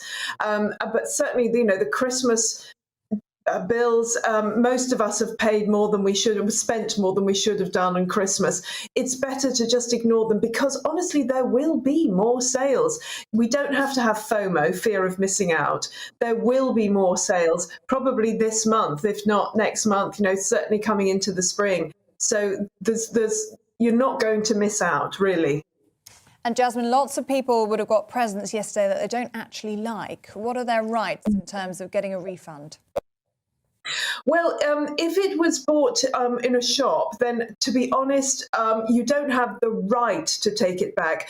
You have the privilege with some shops. There are some shops that will take it back and give you the money, or they'll give you something in return, or maybe a gift voucher. But that's not a legal right. If it was bought online, and if it was bought within the last 14 days, and sadly you'll have to ask the gifter for this, then they can send it back and get the money back. But that's going to be a bit of an awkward conversation, I'm afraid. But yes, if you know where it was from, and it was online, you have more rights. If you buy something online, you can send something back, even if you just don't like it, within 14 days. If you've bought it in the shop, you can't just send it back. There has to be a good reason for it. There's something wrong with it. It didn't arrive, it's broken, that sort of thing. Then, of course, you can get your money back, but only then, I'm afraid. What was this year's Duff present for you? Do you know, I didn't have a single... Well, actually, I had an awful lot of chocolate. I had an awful lot of chocolate. It's in the cupboard. Oh, golly, I'm just going to be, talk about Mother Christmas if I eat all of that. So, no, it was all lovely. It was all marvellous and wonderful, but rather a lot of chocolate. Okay. As long as the family aren't watching. Jasmine, good to see you. Thank you very much. Jasmine Birtles there. Now, Christmas might have meant a well-earned break for you and millions of other people across the country. But meanwhile, thousands of healthcare staff are continuing Britain's booster rollout. While some people got jabbed on Christmas Day and Boxing Day, others have started receiving encouraging text messages about getting the booster. A rise in cases of Omicron is expected to follow the seasonal festivities. Well, with more on this, our East Midlands reporter Will Hollett joins us live from Nottingham now. Will, lots of celebrating going on, but the vaccination effort is still going strong, isn't it? What's been happening over the Christmas period? Good morning. Yes, you expect most people to take a bit of time off to relax over Christmas, to see their family, but that's not the case for people working in the booster rollout, whether that's people employed by the NHS for their day job or the army of volunteers that we've been hearing about in the last couple of weeks that's needed, the government are saying, to get this booster rollout to happen in the speed that they think is necessary. Around 200,000 vaccination slots were available over Christmas Eve, Christmas Day, and of course Boxing Day, and now from today, Monday, the official Boxing Day bank holidays, we're taking it Monday the 27th, we can see that there's 1.5 million slots available up until January, and thousands of people have taken up those opportunities so far, and we're going to expect tens of thousands of people to take up the next the next slots over the next few days. It's certainly an interesting time to see that people are taking the opportunity to take the vaccine during this period of time, and shows the dedication and the need that a lot of people think think they should do this in this period. There's been a trial in one part of England of door-to-door vaccinations. Is that something more of us may be seeing? Yeah, of course. So we've heard about, as you said at the start, that the Chancellor, that the Health Secretary has been sending out text messages from the Department for Health and saying that you should get your vaccine. Now they're also doing door-to-door selling of the vaccine. Of course, you don't need to purchase it, but they've did a bit of a trial that's reported in the Mail on Sunday, which led to a further 150 people choosing to get the vaccine. Now, 150 people in the grand scheme of things is obviously a very small number, but in terms of this trial, it shows that going to people's front door does work. It obviously gets out to people that have wanted or at least need to have that conversation with a health professional about the vaccine on the doorstep in some cases. It does show that it works. Now on Twitter, not that Twitter can be a representative of British society, as we all know, but there are a lot of people on Twitter who sorry, somebody just threw a cob at me there. Either that or it was a pigeon that dropped a cob over my head.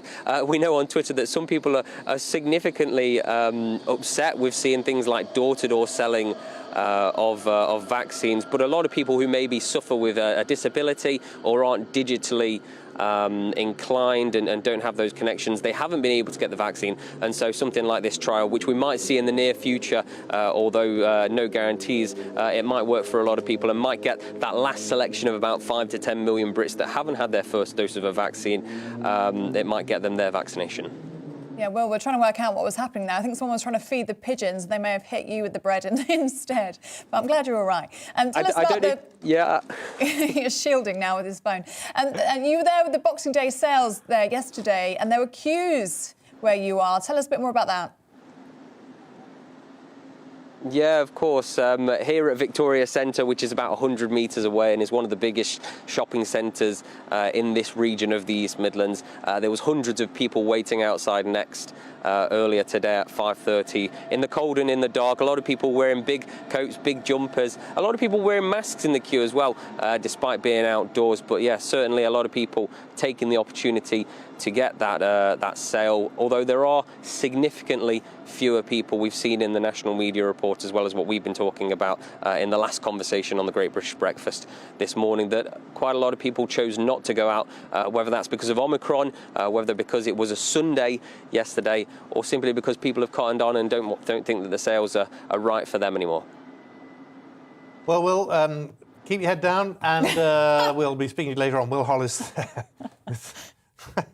taking shelter from bread being thrown at him by passers-by.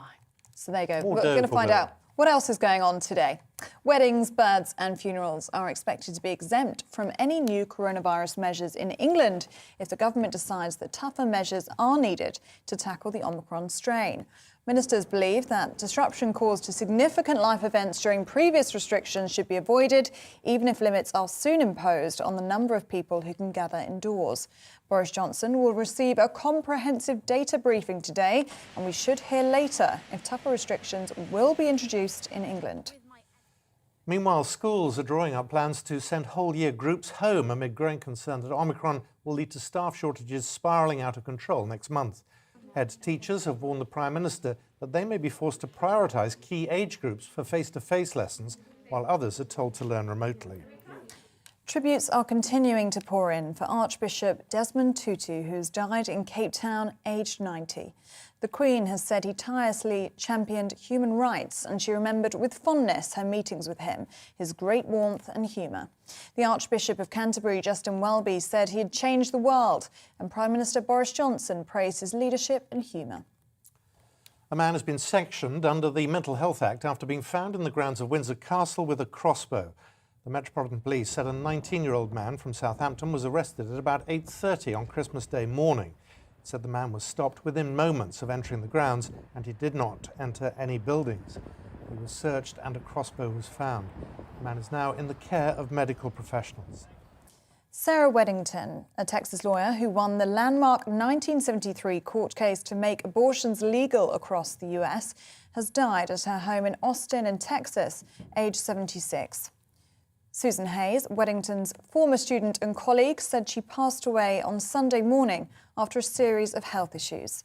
The Supreme Court case is widely known as Roe v. Wade. By a vote of 7-2, the court justices ruled that governments lacked the power to prohibit abortions. The latest instalment of the Spider-Man franchise has become the first pandemic-era movie to make more than $1 billion at the global box office. Spider-Man: No Way Home also took the title of highest-grossing film of 2021. It beat the Chinese-made Korean War epic The Battle of Lake Changjin, which has grossed more than $905 million worldwide. The last movie to gross more than $1 billion was 2019's Star Wars: The Rise of Skywalker.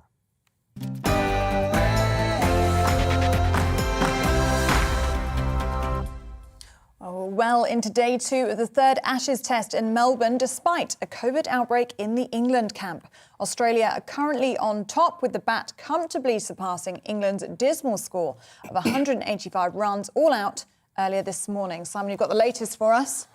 Yeah, well, Australia took an 82-run lead, which actually was fairly encouraging for England. It meant they still had a chance when they went into bat. That's until they went into bat. 31 for 4, England closed on. It's not looking good, and this was the must-win game. Probably So best to move on to the football then. Best they play overnight. Yeah. Well, in football, it was a goal-packed Boxing Day in the Premier League with 28 goals across the 6 games that went ahead. It was a thriller, and Manchester City, who extended their lead at the top to 6 points with a 6-3 win over Leicester. Chelsea also kept their title hopes alive, beating Aston Villa 3-1, Romelu Lukaku scoring on his return. Elsewhere, Arsenal hit 5 at Norwich, Spurs eased past Crystal Palace, Southampton won at West Ham, whilst Brighton got the better of Brentford. Newcastle host Manchester United at St James's Park tonight. Let's talk to football broadcaster, writer Aidan McGee, who's been here throughout the morning. And we've been talking about Manchester City. I mean, they're looking at this stage of the season unbeatable, but that's always a dangerous thing to say. I'm really sorry, so I'm still laughing at Will Hollis having bread thrown at him. What way to run across? I'm not over that, you mean? Really? I've been saving that joke. I know sorry. you have. That's why I went, really? I enjoyed that. Thanks very much indeed. Yeah, Manchester City. Well, have a good old chat. Mutual adoration. I've got a dad jokes booked for Christmas. I've got plenty more where they came from. But I'll nothing funny about Manchester City though yesterday.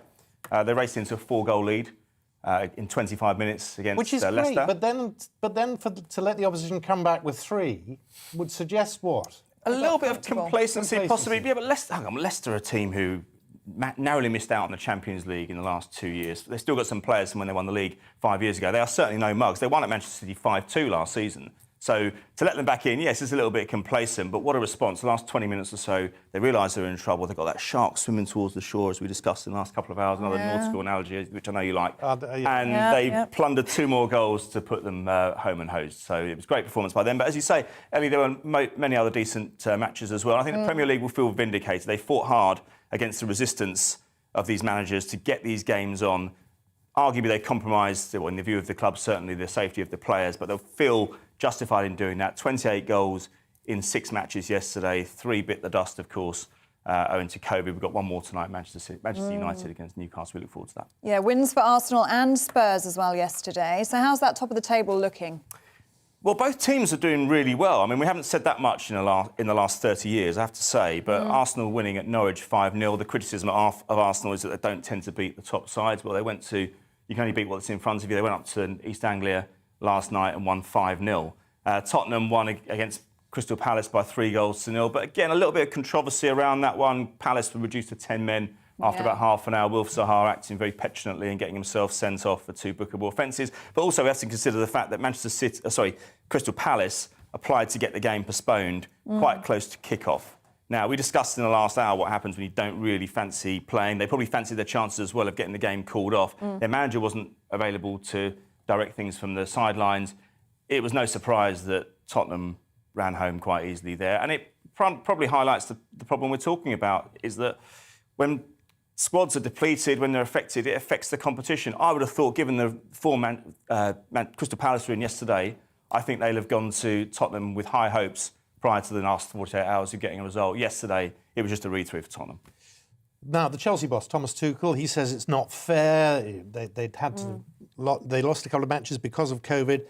There is a real debate now within teams and their managers as to how the Premier League are dealing with this. Yeah, exactly. But they're damned if they do and they're damned if they don't. Up to about a week ago, they were taking decisions a couple of hours before kick-off. That meant it was just so difficult for supporters. People come in from overseas now to watch these games. They're paying seasonal prices within hotels. They're having to navigate road closures to get to games. It's not like 30 years ago where you could turn up and pay 8-9 quid and stand on the terraces, and most people would come from probably within 10 miles of the ground. It's a completely different thing now. But if we look at the Premier League now, they're having meetings with managers, and that meeting was on Monday, I think it was.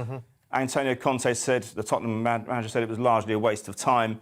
So if they're making decisions after that meeting, well, that includes games on Boxing Day, the 27th and 28th. That means late notice postponements as well. So the Premier League get more criticism for that. What do? You can't blame them for making a decision, right or wrong, as early as they possibly can, even if that means upsetting some Premier League managers with huge egos, I might add. Well, you've done it. Without a dad joke inside. No. Thank you. Good well done, guys. Cheers. Aidan McGree, great to have you. Coming up, we'll look ahead to whether Boris Johnson will introduce tougher coronavirus restrictions in England. But first, here's the weather for you. It's time to remind ourselves there's always another winter. Canary Islands sponsors the weather. So So looking as an overview, the UK is looking cloudy in the south with rain moving east, but drier and brighter in the north. Well, let's have a look at some of the details. And as we move into the southwest, it's going to turn drier, although remaining mostly cloudy with some hill fog. The odd shower also remains possible, and there will be a westerly brisk breeze. The southeast will be wet with persistent and at times heavy rain. The odd dry spell is possible for a time, and it'll be mild. South Wales will be cloudy with outbreaks of rain. These will also turn heavy at times. It'll be breezy here, but also feeling mild. Winds will be lighter across the Midlands, but it will also be cloudy with some hill fog in this region too. There will also be increasing outbreaks of rain with the odd heavier burst possible at times. Northeast England will be drier, although still rather cloudy. Some bright or sunny spells are possible towards the north through the afternoon, with some outbreaks of rain possible in the south later. There'll be a chillier feel for those of us in southern Scotland. It'll also be a rather cloudy day, but the odd bright or sunny spell remains possible. Northern Ireland, it's going to be a little milder there, but also rather cloudy. The odd shower is also possible, along with a few brighter spells in the east. It'll be rather breezy too. It's going to remain dry and clear in the north. The rain elsewhere edging east, with showers following in the west. And that's how the weather is shaping up for the rest of the day. Canary Islands sponsors the weather.